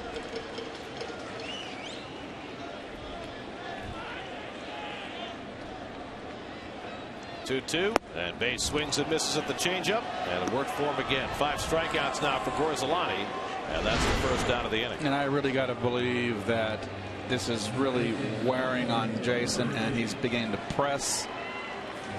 And this is not a strike. He's out in front of a changeup. I think Terry Collins addressed it today, didn't he? He was talking, or yesterday, talking about you start to press, you start to try to get everything back in one at bat. It makes it difficult. It's impossible.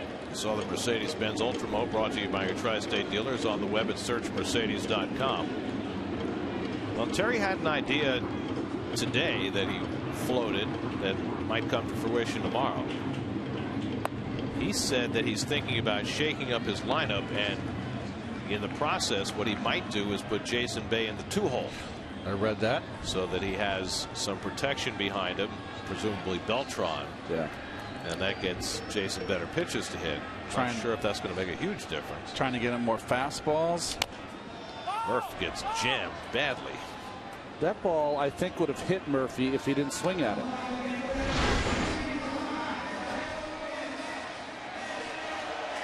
Tied him up in. Wow.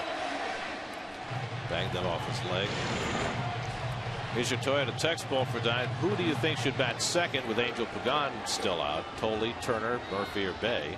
Text 57508 or visit sny.tv to express your opinion. Murphy late on the fastball, and it's 2-2. I think it'll be a moot point in less than a week, because I think Pagan will be back by then if he doesn't have any more setbacks. Henry Rodriguez, hard-throwing right-hander, up in the Washington bullpen. They must have a pretty strict 100-pitch limit on Gorzelani. Are you kidding? It did last time. It's a 91 right now, with 1 out in the 5th. Just off the plate to Murphy, 3-2. Gorzelani threw just 88 pitches in his last start. Sorry, Gary. The last team that was here, Edwin Rodriguez and the Florida Marlins, they did the same thing. Haley Ramirez, who's now batting second for them. Who hit a home run tonight, by the way, off Ryan Dempster and the Cubs. Only his 3rd of the year. 3-2 to Murphy. Slow bouncing ball. LaRoche is going to go to second to get the force there, and that's all. So Beltran is erased. Turner goes to third. Murphy at first with 2 out. And a chance for Ronnie Paulino. Mets are now 0 for 7 with runners in scoring position tonight. They started the night at 228 as a team with runners in scoring position.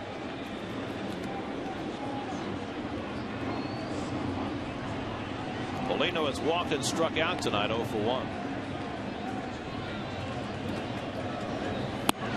And a fastball for strike 1.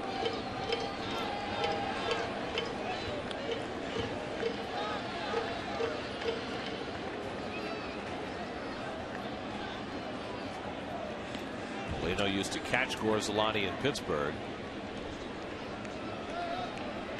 It's the first time he's ever faced his old battery mate.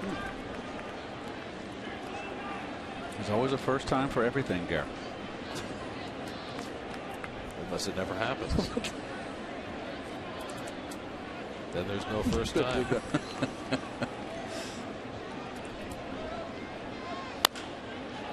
Off his foot, a foul ball, 1-2. You see this weekend when interleague play begins, of course the Mets go to Yankee Stadium, that the Cubbies go to Fenway. Yeah. First time since, Ronnie? 1918 World Series, right? Yep. How about that? Babe Ruth, the pitcher, had a big series. He did. That's, of course, the one where he pointed. The controversial, did he point the home run? No, it wasn't the one. That was when he was with the Yankees. That's right. That's right. Excuse me. 1932 against Charlie Root. Molino strikes out to end the inning. 6 strikeouts for Gorzolani. 5 in the books. 1-0 Mets.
Sitting at the first 2 on, they leave them, but they still lead the Nationals 1-0. As Roger Bernardino leads it off for the Nats and promptly goes the other way with a base hit. So he leads off with a single against Niese here in the 6th inning. I was talking to Willie Harris today about Bernardino. Harris, of course, played with him last couple of years in Washington. And I said, tell me about him, something we don't see on the field. He said, you know what? He plays a little bit like he dresses. He's got that swagger. He said, in that way, he's a little bit like Jose Reyes. He doesn't show it up to you on the field in front of the cameras, but he dresses. He's got the skinny jeans, the real nice shoes. He's confident in himself. That's how he plays. But the beauty of it is he pulls for his teammates more than himself. He's a great guy to have around, and I think he's just barely scratched the surface. Guys, we'll see if he has the confidence to steal against John Niese, who nobody steals against. Desmond pushes the bunt. Murphy aggressively goes to second and gets the force. Fine play by Murphy. It took a gamble against the speed of Bernardino, and Reyes got to the bag for the force play. Well, nice play by Daniel. We know one thing. Daniel is not afraid. And that's just good charging and not wasting any time. And when you don't waste time and make a strong throw like that, that's the result. And you always want to get the lead runner. To me, on the infield defense, if you allowed the guy to get the runner over, it was a failure on our part. But that's another case where a hitter who's up there presumably to sacrifice bunted like he was bunting for a hit, and he pushed it too hard, and that's what created the force play. Absolutely. Why not put a hit and run on? There's Jason Worth, who singled and struck out 1 for 2.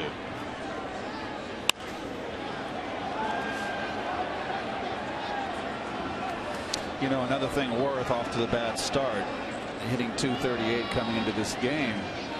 He doesn't have that right field porch. He goes the other way well, and that right field porch, we discussed it in the series in Washington, Gary, you and I. He's got a big ballpark at Nationals Park, and that little right field fence in Philadelphia at Citizens Bank. Murphy back and has it in fair territory, and there are 2 out. So 2 out. Desmond is still at first. Wilson Ramos coming up. Let's check in with the studio. Chris Carlin has a New York State Smokers Quit Line game break.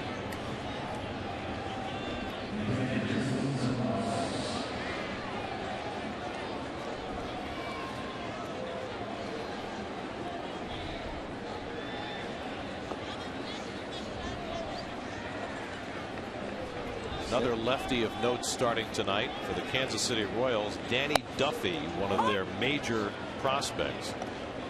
Against Texas, first man he faced in the major leagues. Endy Chavez hitting leadoff for the Texas Rangers. I've been meaning to mention this for a couple of days, the fact that Endy's back in the big leagues and doing well for Texas. I mean, when he tore up his knee with Seattle a couple of years ago, it looked like Endy's career was going to be over. You know, what's interesting is because of what we do, we see the box scores every day, and we try to comb them and see for little crazy things in there that we can talk about. And when I saw AT Chavez leading off for the Rangers, it brought a smile to my face. How could it not? Yeah. Single greatest catch I've ever seen live. You know what? He was just such a good guy to have around. Always smiling, affable, hustler. Whatever his role was, never complained. And he was a fine player for the Mets. 2-2 to Ramos. Well, it's nice to see him getting another chance, because again, he had a devastating knee injury that kept him out of the big leagues all of last year. Knee injury before that awful hamstring that we saw here. Right, running out that double play. There goes the runner, and it's fouled off. Desmond was on the move. Desmond has stolen 13 bases this year, but very rarely does John Niese get stolen upon. There's 2 stolen bases against him in his major league career. And why? Does he have a good move? No. Does he vary his move? No. But he's very, very quick to the plate. Was Alani going to get some more action, or is he done? I think could be done. 98 pitches in 5 innings. No one in the bullpen, though. Well, they had Henry Rodriguez up though last inning, so he's up to 90, or excuse me, 80, working in the 6th. You wouldn't want to leave this game, would you, Ronnie? No. And he strikes out Wilson Ramos with a curveball to end the inning. 6 strikeouts now for Niese. 1 shy of his season high.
Our guys, they're good. Going very artistic on us. Good stuff.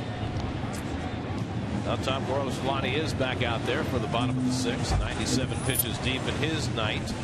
He's thrown as many as 108 in a game this year. It is raining, as it has been for much of the game. But right on cue, it said it would get around 9 o'clock. It might be bad. Henry Rodriguez gets up again. Well, it is an official game, and the Mets have the lead. Lower third of the order. That's Bill Miller, the crew chief, working at third base tonight, keeping his eye on the weather. As it falls on him, as Hairston pulls one foul. 0-1 to Hairston. Let's check in with Kevin. Guys, as you can see, it's pouring, but unrelated to that, General Manager Mike Rizzo of the Nationals saying today that Steven Strasburg throwing off flat ground any day could throw off a mound, which is a big step for him. Now, he said, look, he's not sure if he's going to pitch in the major leagues this year or not. We'll have to see. As far as Bryce Harper goes, he is absolutely tearing it up in the South Atlantic League, but Rizzo reiterated no shot of him playing in the major leagues this year. Guys, his numbers in Hagerstown, 37 games, 366, 9 home runs, on-base percentage of .448. Just going crazy down there. Back to you, Kevin. Could you go get undercover? You're making me feel wet just watching you. Yeah, I'm gonna go do that. You don't want that microphone to short out your hand either. I've been in the kayak in McCovey Cove. I mean, you know, been close before to electrocution. What's the difference? Living dangerously. Hairston pulls one toward the hole. His brother Jerry makes the dive, and from his knees he can't throw him out. A little brotherly love there, and Hairston has an infield hit. And Kevin heads for drier climes.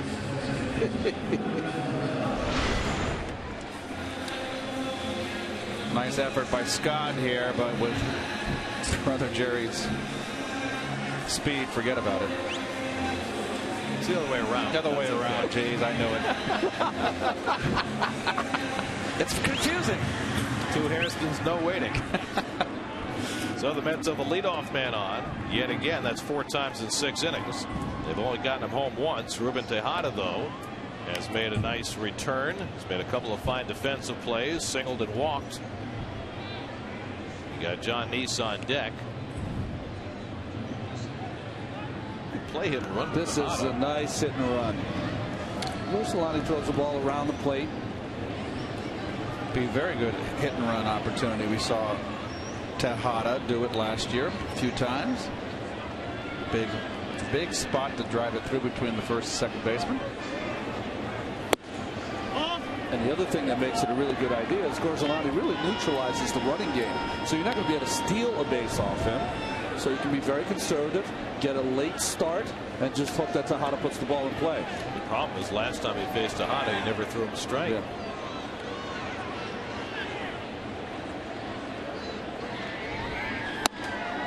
There's one. John Niese's flight out to left twice tonight is on deck.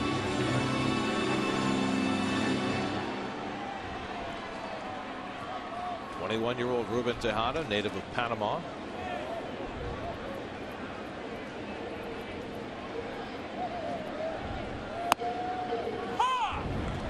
Rod Carew, Panamanian, right? Carlos Lee, Mariano Rivera.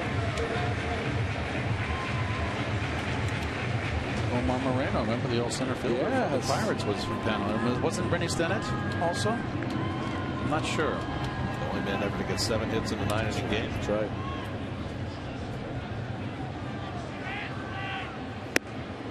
Two and two now to Ruben.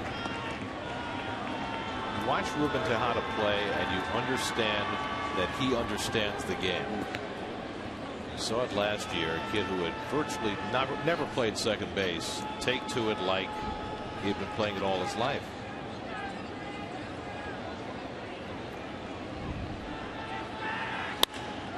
In the air to left field, pretty well hit, but Morse is back. And he grabs it for the first out. Hairston tagging off and heads down to second and makes it safely. Good base running by Scott Hairston. With Morse retreating on that ball, Hairston sensed it well and tagged up to take the extra base. Well, this should never happen right here. This is called drifting. And it's very heads-up base running by which one, Scott? That would be Scott. Thank you. Nicely done. Well, you can get help there as your center fielder can be yelling and screaming, tag, tag, tag. So, you know, you're a little more urgency. So Hairston's in scoring position with 1 out for Niese. And John fouls off the breaking ball. That's just falling asleep right there. You know, it really is. I think that Morse is defensively challenged enough in the outfield that basically he's thinking about catching the ball. Yeah.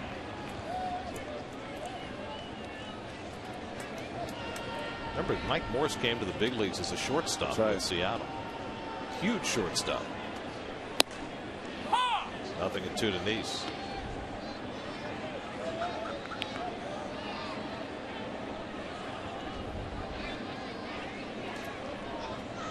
Reyes on deck through the raindrops. Strike 3 called, so Niese is down looking, and that's 7 punch outs for Tom Gorzelani.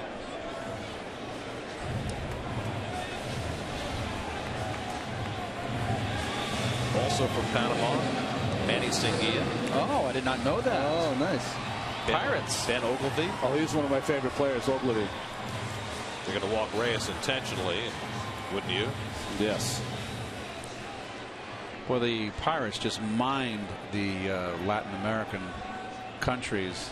That Pirate team was loaded with just so many talented players from the Central, South, and the Caribbean. Starting with Roberto Clemente. Of course, they got out of the Dodgers organization somehow.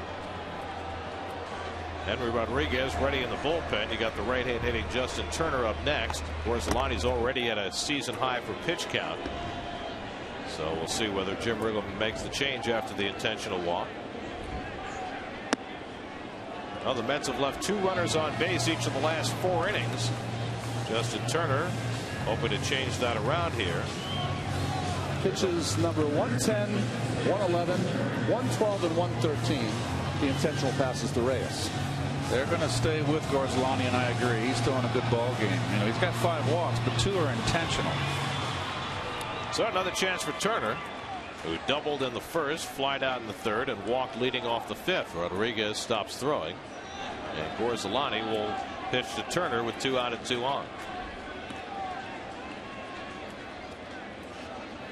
And Justin takes inside for ball 1. We're getting a little shine over there, Keith, between third and short, huh? I do like, yes, and I do like the way the positioning of LaRoche taking the hole away from Turner. Turner goes that way. Justin takes a nice looking fastball for a strike, 1-1.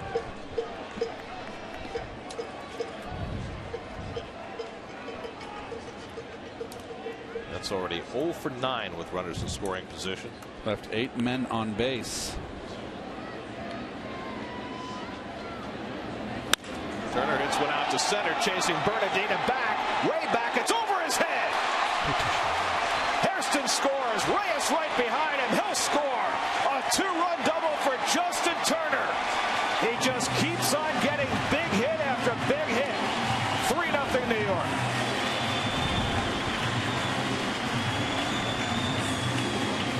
Well, Bernadina has been playing shallow all night, and he gets burned here. A little slider in the back door. He stays in on that outside corner, and that ball doesn't make the track. And that's a big hit there, obviously, and that's going to be the end for Gorzelani. But again, you said it, Garrett. Turner just continues to deliver. Well, one of the things we've seen now from Turner, it's a very good breaking ball hitter. So Gorzelani takes his exit. After a season-high 116 pitches, Henry Rodriguez on for him. The call to the bullpen brought to you by Lincoln. Justin Turner's 2-run double makes it 3-0 New York.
Gorzelani in to face that one more batter, and the one more batter, Justin Turner, burned him for a 2-run double. Gorzelani done after 5 2/3. Season high 116 pitches. Walked 5, 2 of those intentional, struck out 7, and hard throwing Henry Rodriguez on to replace him. Well, Henry Rodriguez came over in the Josh Willingham trade. He just was reinstated from the disabled list in late April, and this is a guy that when he's right gets the ball 98, 99, 100 miles an hour. Mets are getting their first look at Rodriguez, who was on the disabled list last time these two teams met. He'll come in to face Carlos Beltran with a runner at second and 2 out. Justin Turner now has 9 runs batted in the last 4 games, and you know it's symbolic. He's playing third base tonight for the first time, taking David Wright's spot, and promptly delivers 2 huge runs batted in. Ooh. He's been doing it this entire week. Well, he got the chance initially when Davis got hurt. Daniel Murphy moving over to first, and Turner getting the chance to play second every day, and now doubling down with Wright out, and the Mets need these kinds of contributions from their subsidiary players filling those roles. And they've gotten it from Tejada tonight, and they've also gotten it from Turner.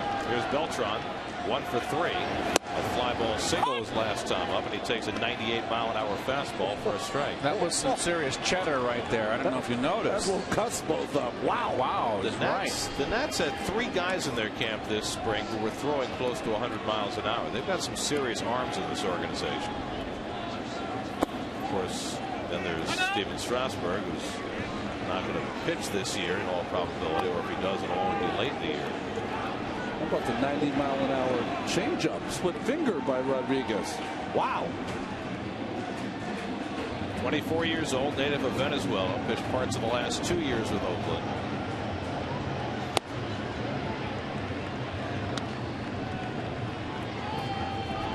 Beltran, who could hit anybody's fastball, 2-1.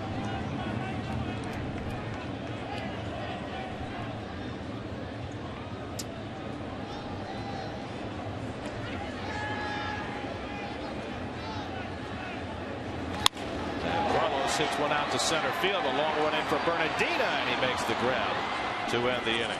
But the Mets cash a pair. Justin Turner, another big 2-out hit. This one plates a pair against Gorzelani, and the Mets stretch their lead to 3-0 after 6.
John Niese now with a little breathing room, throws a first pitch strike to Adam LaRoche. Niese has retired 15 of the last 16 batters to face him. LaRoche is 0 for 2 tonight, flied out, struck out. And John gets ahead with a cutter, 0-2. Boy, LaRoche just cannot get on track. Down to 180.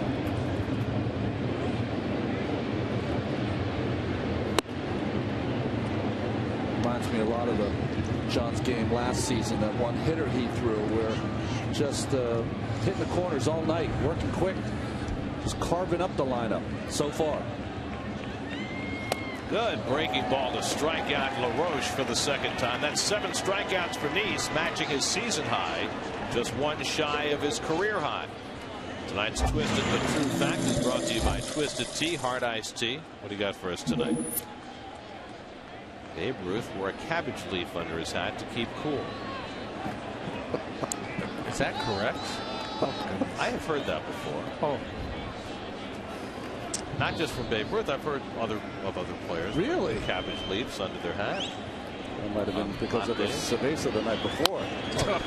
Yeah, they were wearing flannel uniforms. That's true. That's true. I wonder how deep Terry Collins will go with Niese. He is on a groove and effortlessly cruising here through 6 1/3. And Terry mentioned that he did not want to use Isringhausen and K-Rod on an everyday basis like he's been using him. Yeah. He wants to kind of give them a little bit of a breather. And I think if John's cruising here, he can get a complete game going. Well, they did get a day off yesterday, but the Mets also have Pedro Beato back. Yes, sir. And that is very important. That curveball missed badly, 2-1. I think John's had a couple of games in the 120s. I believe it's 124 was his high. There's Pedro. Good to have him back. Made just one rehab appearance before he was called back up. Again, a change of plans. Hit hard, but right at Tejano snags the liner. And Morse retired for the second out. John's high pitch count this year is 116. That was start before last against the Dodgers. Parnell had an appearance yesterday, and although he didn't give up a run, he gave up 2 hits. Tonight, excuse me, that's right. So, but he's going to be down there for a while, I think.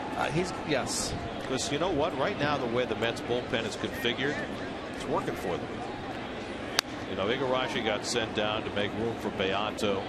They've got the 3 lefties in that bullpen, and I think Terry likes having the 3 lefties in the bullpen. You know what I like about the 3 lefties is not only can you mix and match late, but also you have a guy like Pat Mish that if you have a start that is failed, he can come in and give you, 3-4 innings. Espinosa rips one to the left field corner. He's got himself a base hit. So a 2-out double for Danny Espinosa. Just the 2nd extra base hit for the Nationals tonight, and their 4th hit overall. Make it their 5th.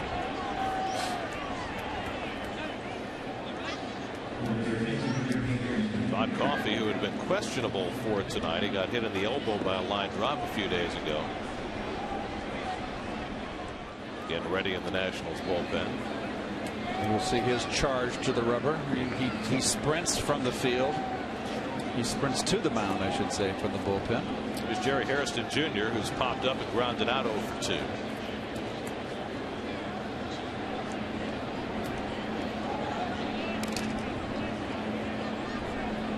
Brian Bixler has come out on deck to be a pinch hitter as Hairston takes ball 1. Here's Bixler. Jerry Hairston got a hit in his first at bat at Citi Field as a Red 2 years ago. Since then, he's gone 0 for 27 in this ballpark. Mike O'Connor up in the bullpen. That's not the longest Citi Field 0 forever. That one belongs to Jeff Francoeur, who went 0 for 31 last July and August before he was dealt away. Niese's career high pitch count is 117. That was against the Nats last July. Up to 93 now. Tickets for the inaugural soccer match at Citi Field featuring the national teams from Ecuador and Greece on Tuesday, June 7th at 8 o'clock are on sale now. Call 718-507-TIXX or visit 507TIXX.com now for your tickets. And he's hitting a little rough patch here behind on Hairston 3-0. Walk would bring the tying run to the plate.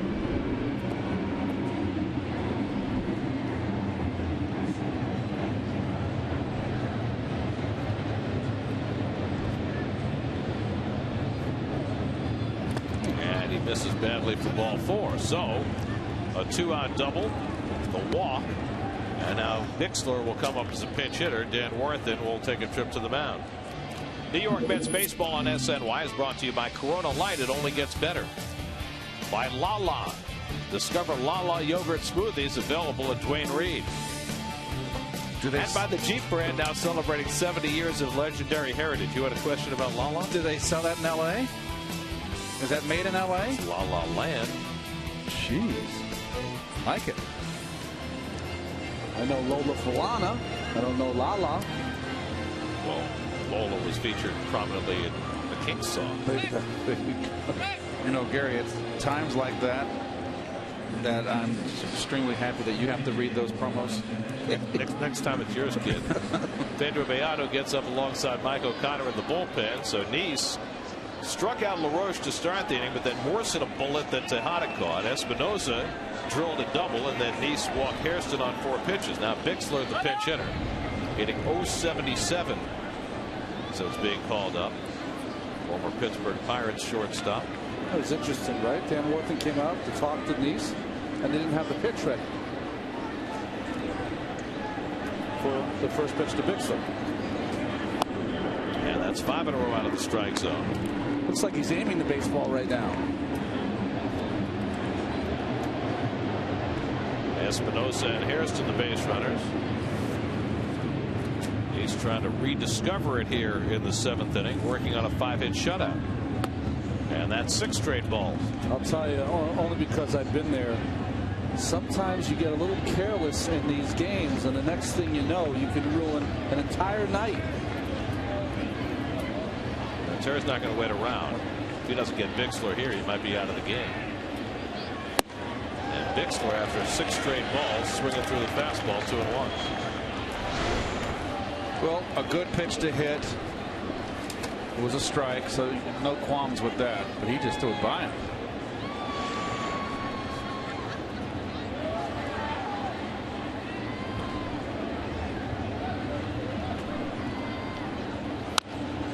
Bixler fouls off the plate, 2-2. Brian Bixler from Sandusky, Ohio, facing John Niese from Defiance, Ohio. It's a Buckeye brawl. There you go. John here does not want to go 3-2. Make your pitch now. Paulino signaling to all the infielders. If it's a ground ball in the hole, dive for it. Keep it in the infield. 2 on, 2 out, 2-2 to Bixler, who asked for time with the plane flying over. We don't get too many of those these days. Well, don't ever trade for Bixler here. Never be able to play. Used to be a lot worse. Yeah.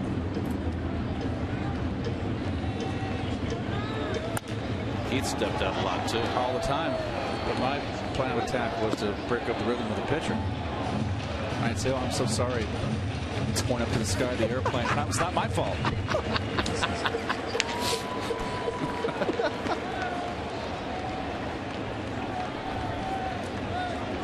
100th pitch up coming for John Niese.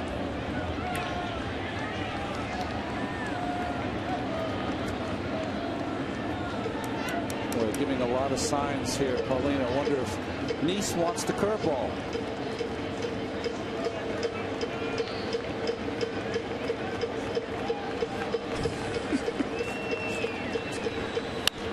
Fastball foul back. We'll do it again. Starting to rain again. Trying to get a little heavier. That rain off and on. Slight and hard. Well, the umpires want to get this in. And it's picking up. The latest forecast is that we should be clear once this last band gets through in the next few minutes. But right now it's very heavy. How long is that band going to last? Anybody's guess. And the curveball bounced foul. We're at the point in the night where enough rain has fallen that a lot of places on the dirt of the infield are shiny. And that's always a bad sign in terms of keeping people healthy. As a player, you want to keep going. You know, you just hope it dissipates. And that just missed. Boxed around by Paulino on a full count. Bixler giving a good accounting of himself in the pouring rain. He's already seen 8 pitches. Now the runners will be in motion. Espinosa at second and Hairston at first. 3-2, 2 out. Bixler the tying run at the plate in a 3-0 game in the 7th.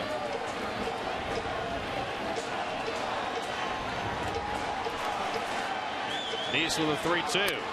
Hammered on the ground to third. Turner's going to have to go to first with it. And he throws too late. Trying to get a grip on that ball, and Bixler beat it out for an infield hit. That should not happen. That's a hard. It is a semi-hard hit ground ball. That's got to be a 5-3 on your scorecard. Well, he plays the back hop and just takes his time. Yeah. Didn't realize the speed of Bixler. You have to remember, when you back up on the ball a little bit like that, or at least play it as deep as he was, that throw is another 10-12 feet. Well, they're going to play on here, and it appears that Niese is going to play on as well.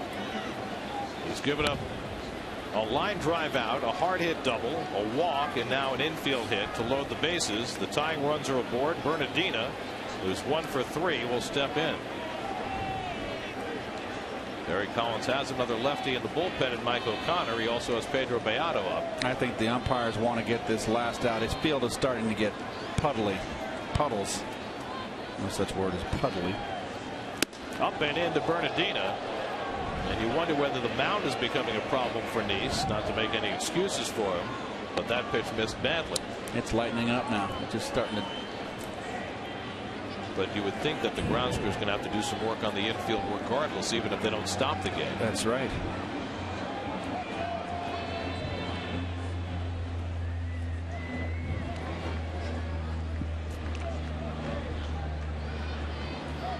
To Bernardina, and that sits high, and now it's 2-0.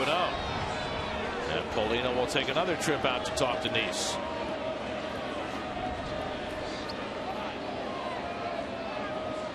That age-old question for a manager: when do you pull the plug? Right. And I will say, though, the condition of the field, if you were to bring in a relief pitcher, it'd be very difficult to go out there in those conditions. At least Jonathan has pitched through the conditions.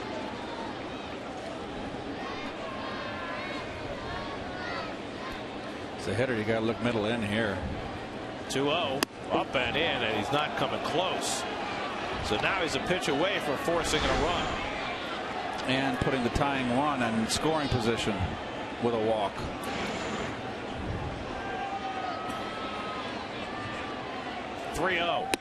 And it's a strike, a generous one, 3-1. Well, let's see what Bernardina is going to take here. No fooling around if you're a pitcher in these conditions, guys. Don't go any field pitches. Four-seamer, grab it, throw it, let it go. And Bernardina takes another strike on the inside edge, 3-2. Never seen more 2-0 and 3-1 fastballs down the middle taken than this year. So now the merry-go-round will be in motion.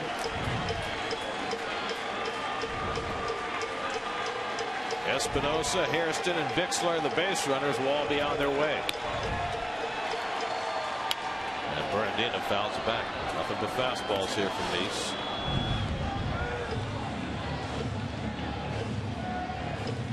John's about to throw his 30th pitch of this 7th inning. He retired the first 2 hitters, but Espinosa doubled, Hairston walked, and Bixler reached on an infield hit. Niese fell behind 3-0 on Bernardina. Now it's 3-2. Stroke down the left field line, slicing foul.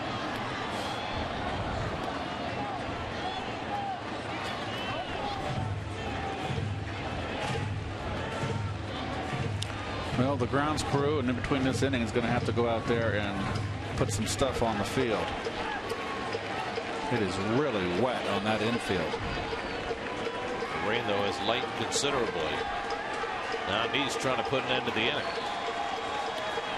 8th pitch of the at-bat. Bernardina grounds one to the right side. Murphy's going to have to take it himself, and does, to end the inning. Niese able to pitch out of the jam. Didn't get over to cover first, but Murph beat Bernardina. 7th inning stretch, 3-0 Mets.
last inning or so. The rain has dissipated somewhat. Jason Isringhausen getting ready in the Mets bullpen. John Niese clearly done after 7 scoreless and 112 pitches. And he'll have plenty of time to warm up, as will Todd Coffey, who made a sprint into the mound for the Nats and now just has to wait around for the grounds crew to get done. They still have another, what, 10 minutes here, 5 minutes of work?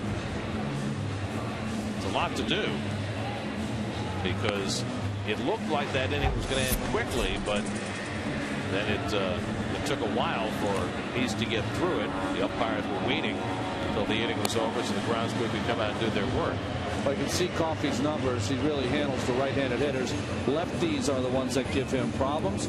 He's played with 3 big league teams, Cincinnati, Milwaukee, and here now with the Nationals.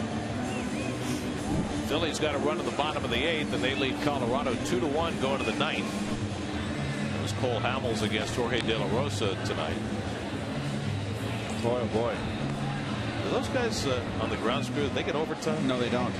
How do you know that? I know everything. Look at the Phils. They're still not hitting, are they? But they're getting a pitching performance from Cole Hamels. Jimmy Rollins sacrificed fly in the bottom of the 8th to put him in front. Hamels went 8 innings, 1 run, 5 hits. Ryan Manson's in to pitch the 9th there, trying to save it. Well, they hustled him off the field here now. I think, boy, it's still a lot of wet spots. Especially behind shortstop at third base. Looking in front of second base. Yeah. The second baseman's got to play. He's got a lot of stuff to deal with there. Look at over here. At first base, too. Yep. Right behind where the first baseman is. So there's still plenty of wet on that infield, but I guess the umpires don't want to delay the game any further, so they told him to get off and don't play through it. Hang with him. Get your mutters on. Jason Bay will lead off for the Mets in the home 7th. He drove in the first Met run with a sacrifice fly in the first. Justin Turner drove in a pair with a double in the 6th, and that's been it. Bay is 0 for 1. The sacrifice fly, an intentional walk, and a strikeout. It continues to rain, although not quite as hard as it was earlier. Bay, Murphy, and Polino for the Mets against Coffey in the home 7th. And Jason, first pitch swinging, cracks it deep to center. Bernardino back, and he makes the grab. Well, Bernardino got burned on the ball that Turner hit over his head in the last inning. This time gets back to make the catch on Bay. Well, playing a little deeper, Keith. Playing a little deeper for respects Bay's power. Bay, of course, has had power numbers. Hasn't displayed them here in a Met uniform. But a day late and a nickel short. Ooh. Here's Murphy, who's 0 for 3. Gets to face a right-hander for the first time tonight.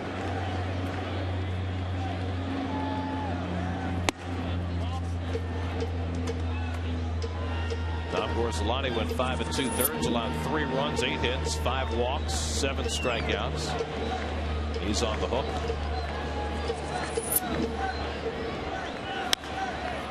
Murphy hits one down the left field side, foul. I have never seen Daniel swing like this before. Very tentative. You know, it's probably not seeing the ball good, doesn't have any rhythm, but it's very defensive in nature. That's a ball down the pipe.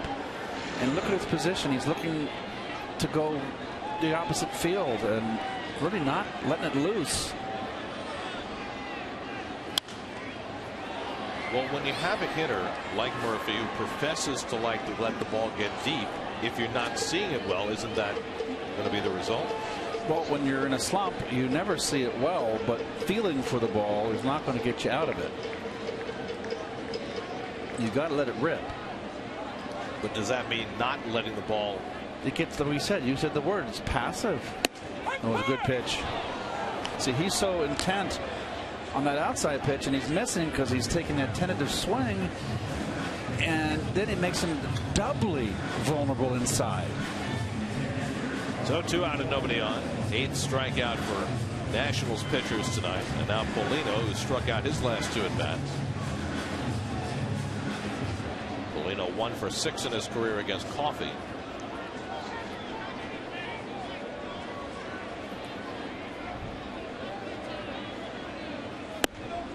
And the slider for a strike.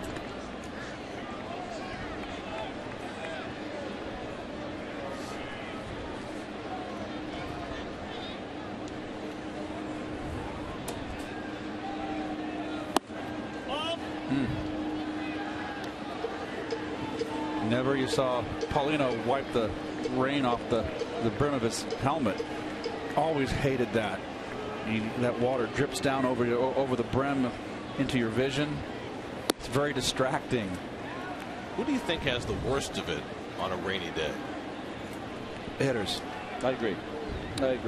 You get into fresh baseball. You keep it in your glove. You'll keep it dry enough.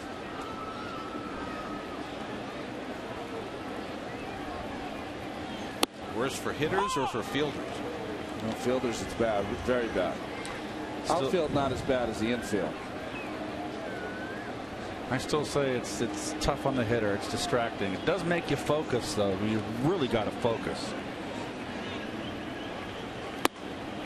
That slider just missed. 3-2. Hockey checking the count with the home plate umpire, James Hoy. Jason Pridey out on deck to pinch hit for Scott Hairston. Hairston swung about as well tonight as we've seen all year. Doug Slayton up in the bullpen for the Nats, and that's in for a call, strike 3. Paulino looking at a slider. Third straight time he's been struck out. 1, 2, 3 go the Mets in the bottom of the 7th. Still 3-0 New York.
And it's kind of a split decision in favor of Daniel Murphy over Justin Turner and Jason Bay. Thank you for your participation. But back in the 2-hole very soon will be Angel Pagan, who played his first game on rehab tonight for the St. Lucie Mets at Tampa and hit a home run in 3 at-bats. Played 7 innings in center field. Right now in center field, Jason Pridey takes over for defense with the Mets sporting a 3-0 lead going to the 8th. And Jason Isringhausen will take over the pitching. Well, just fantastic numbers for Isringhausen. Has been a real stabilizing force. Not only when he comes into ball games, he's been outstanding, but also his presence in that bullpen with some of the younger members. Ian Desmond, Jason Worth, and Wilson Ramos will be the scheduled hitters in the 8th, but not for a while because the crowd's crew is out again, putting as much diamond dry as they can on the field and raking it into place and trying to soak up some of the moisture. Now, it is pouring right now. In between innings, Terry Collins came out to talk to Bill Miller, the crew chief, and basically said, if I could understand his body language, what the heck are we doing here? Yeah, why are we playing in the pouring rain? You're going to get someone hurt. I mean, I know it's difficult for the umpires. They're trying to. It's a hard decision, but still, you can't get to a point where, you know, a pitcher loses control of the ball, someone gets hurt, or pulls a hammy. I mean, first base from here where we sit is just awful. You can't play. It's unplayable. I feel that they should put the tarp on the field. I really do. This is what they did during the World Series with the Phillies a few years ago. Remember the game that they stopped finally and then finished later on 3 days later. They were playing just because they felt they had to. But I don't understand in this situation why they feel they have to. Well, this has turned into Lake Flushing here. Well, yesterday we had a rain out when there was no rain, and tonight we're playing in a downpour.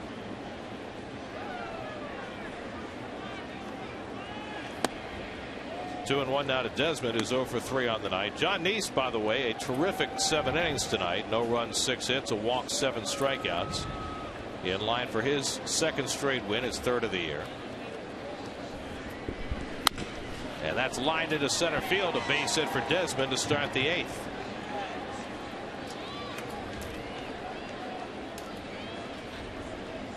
So the Nats have their 7th hit. And now the 3 and 4 hitters, Worth and Ramos, will come up to try and do something with it.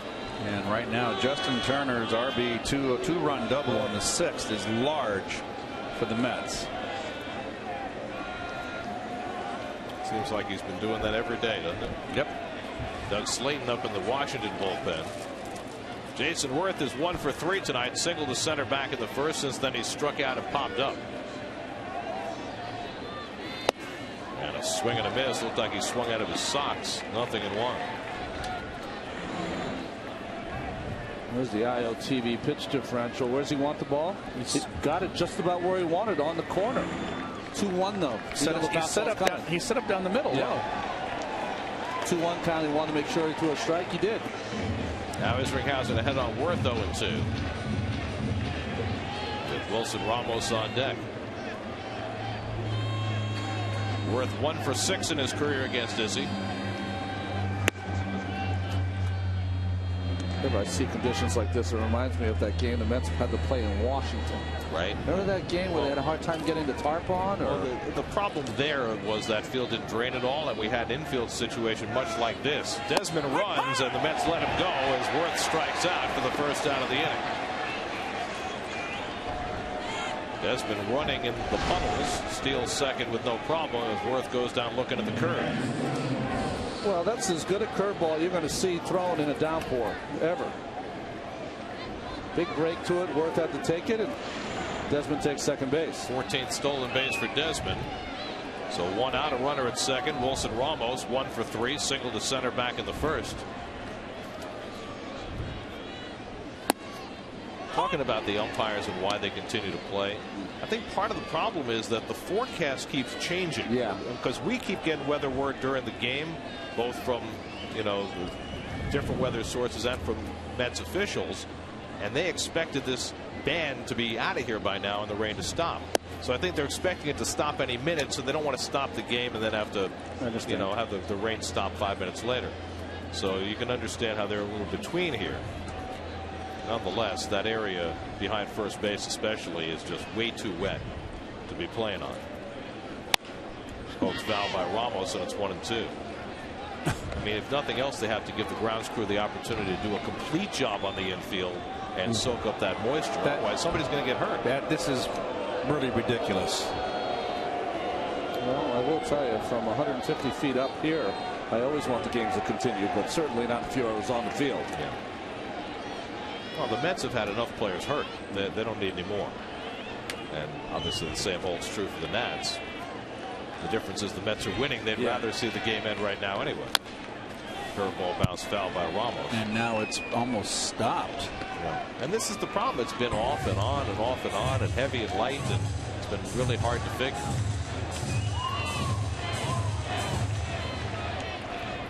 Well, if you pitch as long as Jason Isringhausen has, certainly have pitched in these conditions before. Every condition. That's right. Out to right center. Pridey splashing through the outfield. 2 out. Desmond tags, heads over to 3rd. But now there are 2 out of the inning. Adam LaRoche coming up. Let's check in with Chris Carlin. He has a New York State Smokers Quit Line game break.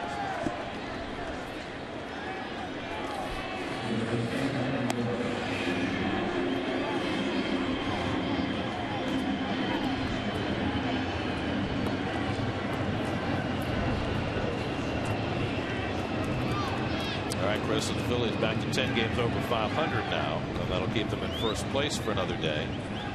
They are struggling offensively. Here's LaRoche, who's 0 for 3, struck out his last 2 at bats, and he takes a strike. The Marlins are 5-5 with the Cubs in the bottom of the 7th. Florida started out the day just a half game behind Philadelphia.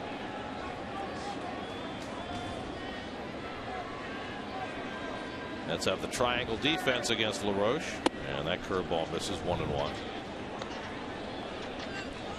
Think of the number of weather changes the ball would have to go through to get to Tejada on the ground. Talk about microclimates.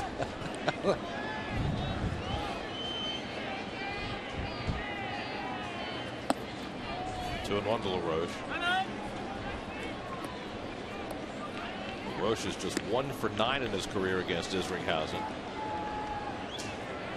as he was battling a little groin injury last week, but Terry Collins said today that's no factor at this point. Pitched back-to-back days before getting yesterday off with everybody else. LaRoche gets under 1. Who's going to catch this? In comes Pridey. How about Tejada getting over there? Pridey makes the grab to end the inning. A hit and 1 left. We go to the bottom of the 8th in the rain. 3-0 Mets.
They've been donating $5,000 to local youth baseball leagues as part of the SNY Play Ball Award. Want a chance to earn $5,000 for your league?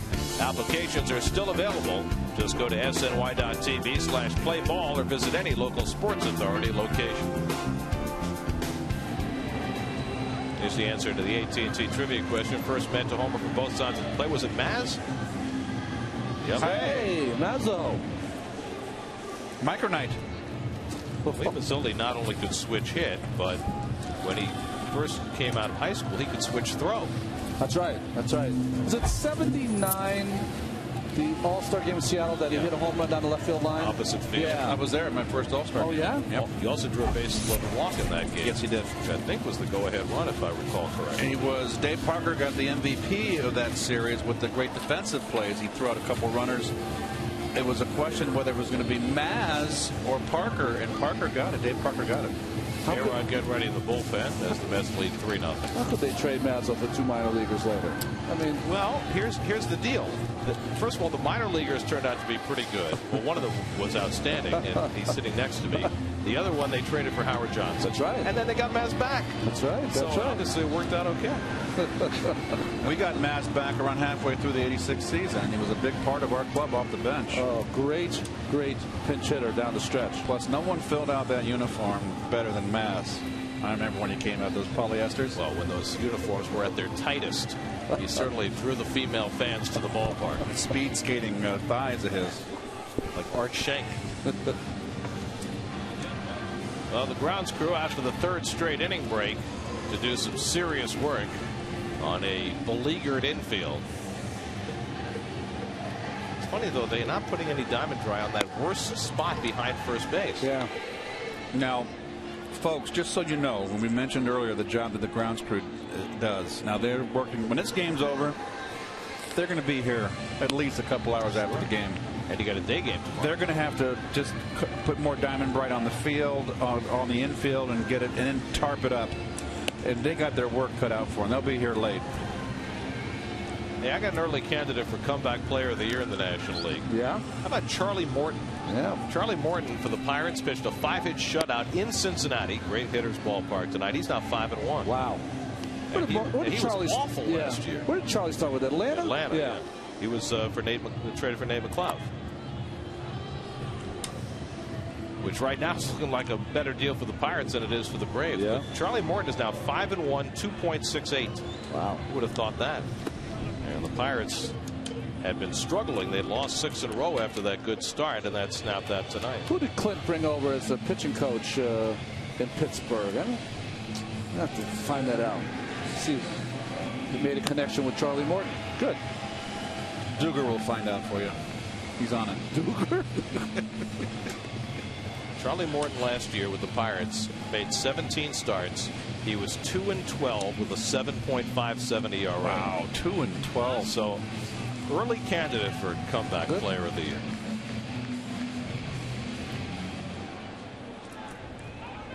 Jason Pridey came in to play defense in the last inning. Stayed in the 7th spot in the batting order, where Hairston was 2 for 3 tonight. Nice game for Scott. It'll be Pridey, Tejada, and the pitcher's spot for the Mets in the home 8th against Doug Slayton.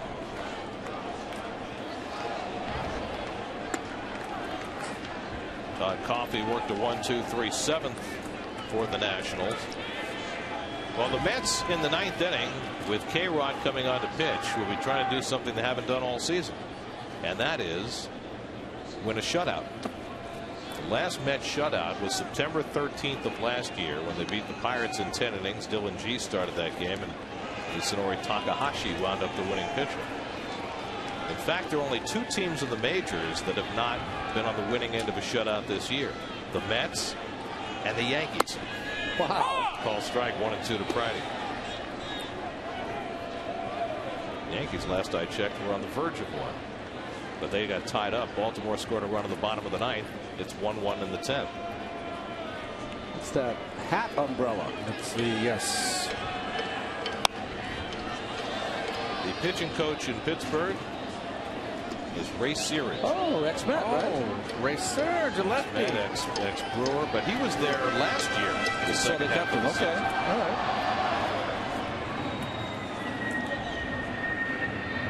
Ray Searage has a unique distinction in Mets history, you know. Pridey hoops one, shallow center. Out goes Desmond, and he grabs it. 1 out.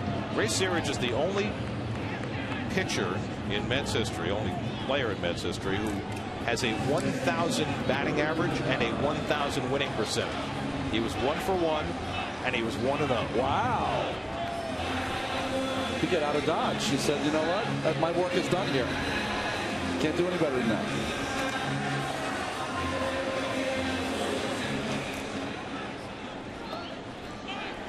It's like Costanza in the board meeting where he tells the one joke and he says, "That's it. I'm done. Bye." Here's Tejada, 1 for 2 and a walk. And he hits one in the air, left center field. Over goes Morris. And they're at 2 away. Now Nick Evans will make his season debut for the Mets. Evans called up yesterday when David Wright went on the disabled list.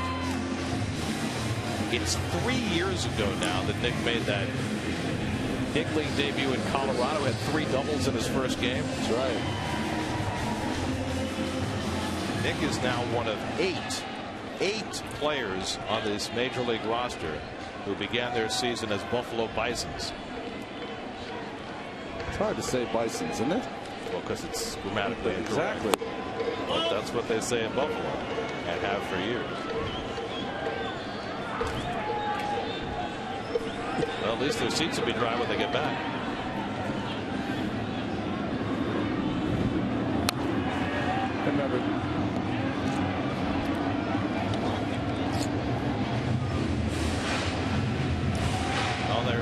players who were not on the opening day roster, including Ronnie Polino, who was on the disabled list. The other 8 were all in Buffalo.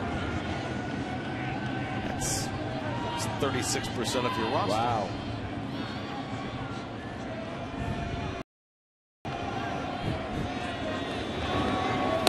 And Evans takes inside 2-1. Nick had a very good spring. And, you know, he's one of those guys you root for, but he just didn't have a place on the ball club on the opening day roster.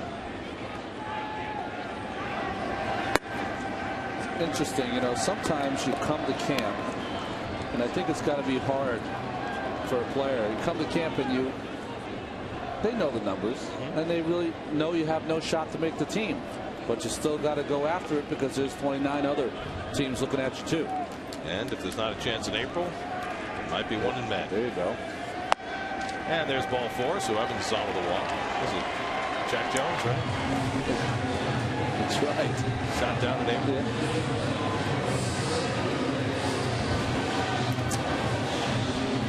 That's life.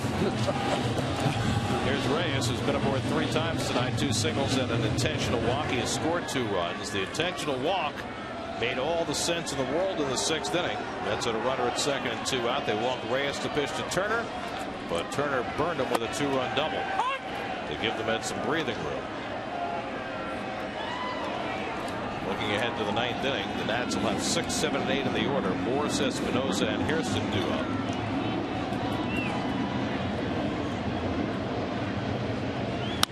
Poke to the right side, and Reyes has his 3rd hit of the game. Evans to second. He'll stop there. So Jose Reyes reaching across the plate and poking one into right. And he is 3 for 4. 59 hits now for Reyes to lead the National League. 59 hits. Mets are playing their 42nd game. That's up there in the Ichiro numbers. That's on a pace for 228 hits, which would be a Mets record.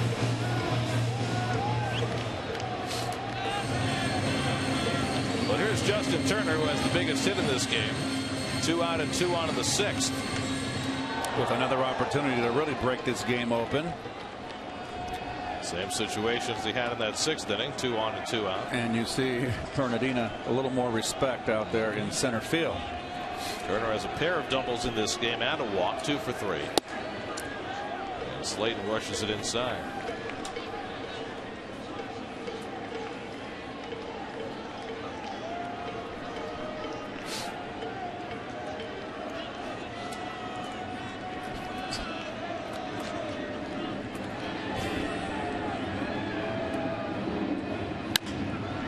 Chopper for Desmond, and he goes the short way to get the force and end the inning. So we head to the 9th. Mets seeking their first shutout victory of the season, with K-Rod looking to close it out 3-0 New York.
all been about the weather, hasn't it? Mets had to deal with field issues on Monday, but they played the game. Last night rained out. Tonight playing through the rain. And K-Rod trying to finish off a Mets victory. 12 straight save opportunities. He's on a streak of 14 2/3 scoreless innings. Mike Morris leads off, hits the first pitch into center field for a base hit. So the Nats have the leadoff man on. Let's see what's coming up after the game on Lincoln Postgame Live. Check in with Chris Carlin and Bobby Ojeda.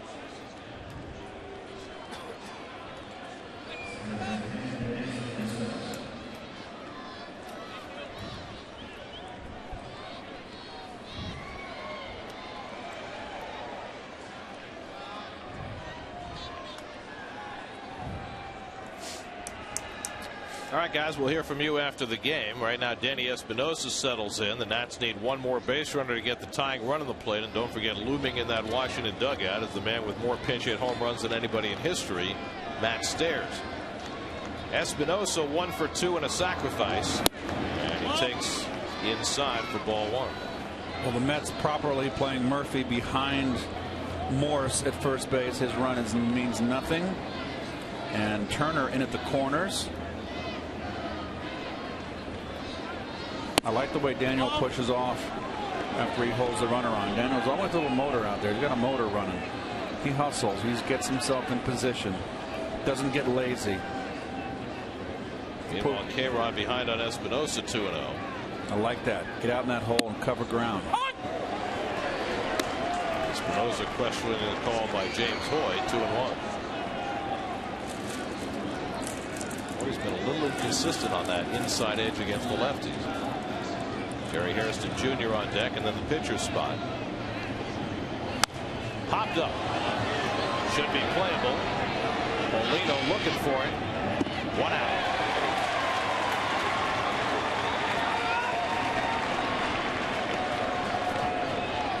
So 1 out and 1 on. Jerry Hairston Jr. is being called back. Geico Sports Night, your nightly source for all things New York sports. Tonight we'll look around the National League East. UConn and 1981, the greatest college pitching matchup ever. All on Geico Sports Night tonight after the postgame, only on SNY. Well, Hairston walked back toward the dugout and then headed back toward home plate.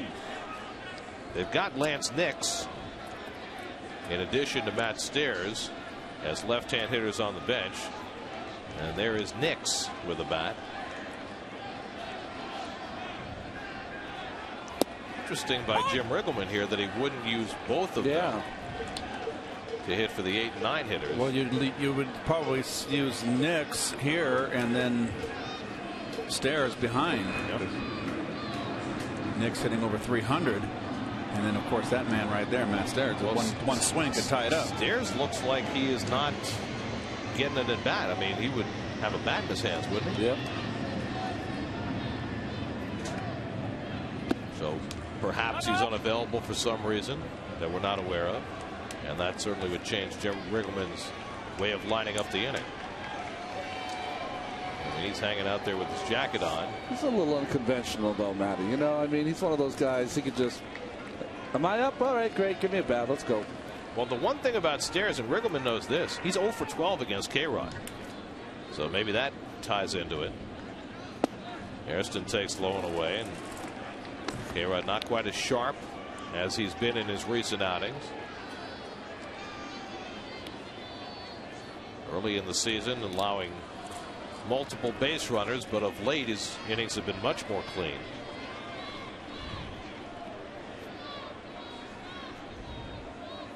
And Hairston takes below the knees, and it's 3-1. He's also not throwing as hard. Not throwing as hard. And also, of all the Met pitchers that have pitched tonight, the most unconventional, has a lot of moving parts, you know, and that on a slippery mound does not bode well. Now he's behind on Jerry Hairston Jr. 3-1. And Hairston fouls it off 3-2.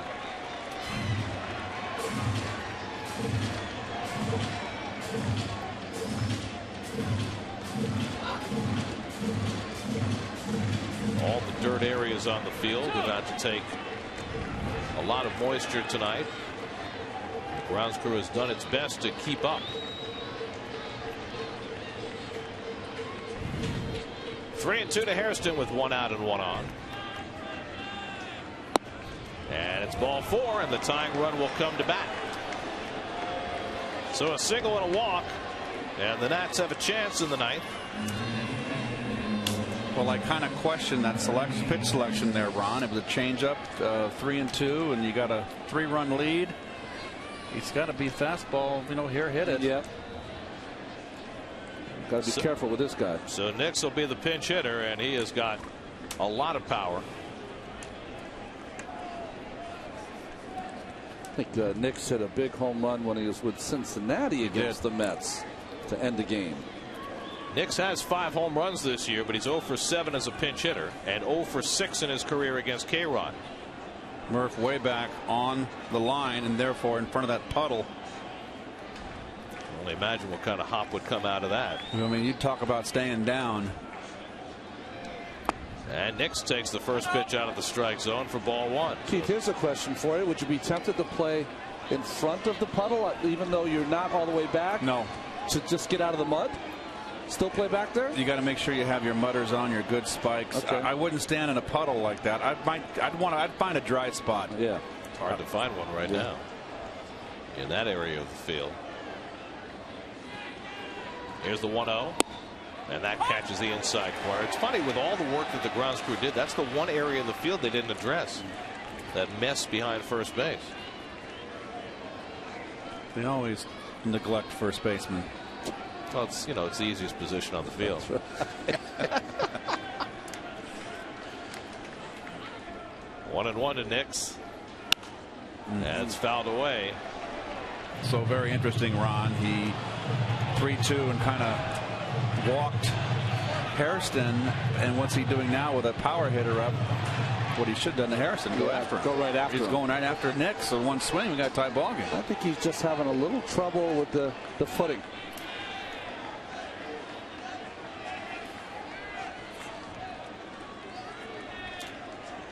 He's ahead on Nix, 1-2. And the curveball misses. 2-2. Roger Bernardino on deck.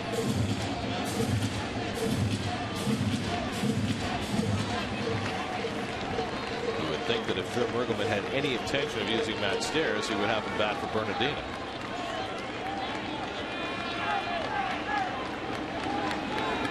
Two-two. In the air to left field, and Bay steadies.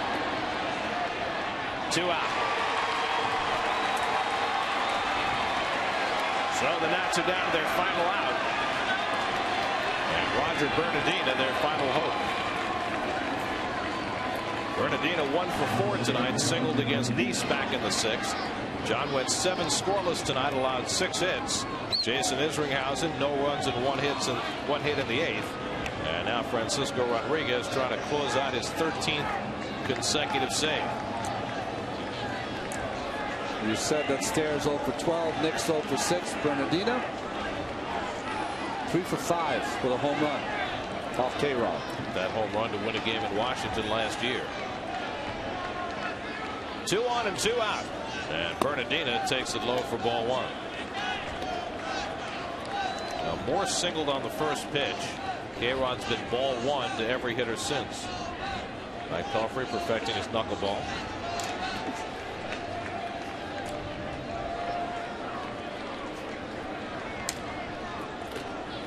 Bernardino lifts it out to left, and Jason Bay is there. And the ball game is over. The Mets have their first shutout victory of the season as they play between the raindrops. Justin Turner with a big hit. John Niese with 7 scoreless for the win.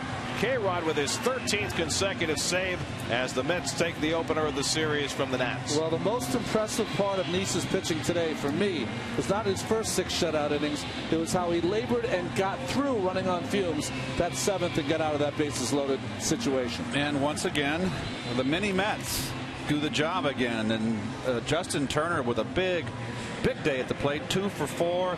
Drove in the 2-run double in the 6th that busted the game open, gave the Mets a 3-run lead. Jose Reyes again. What a night.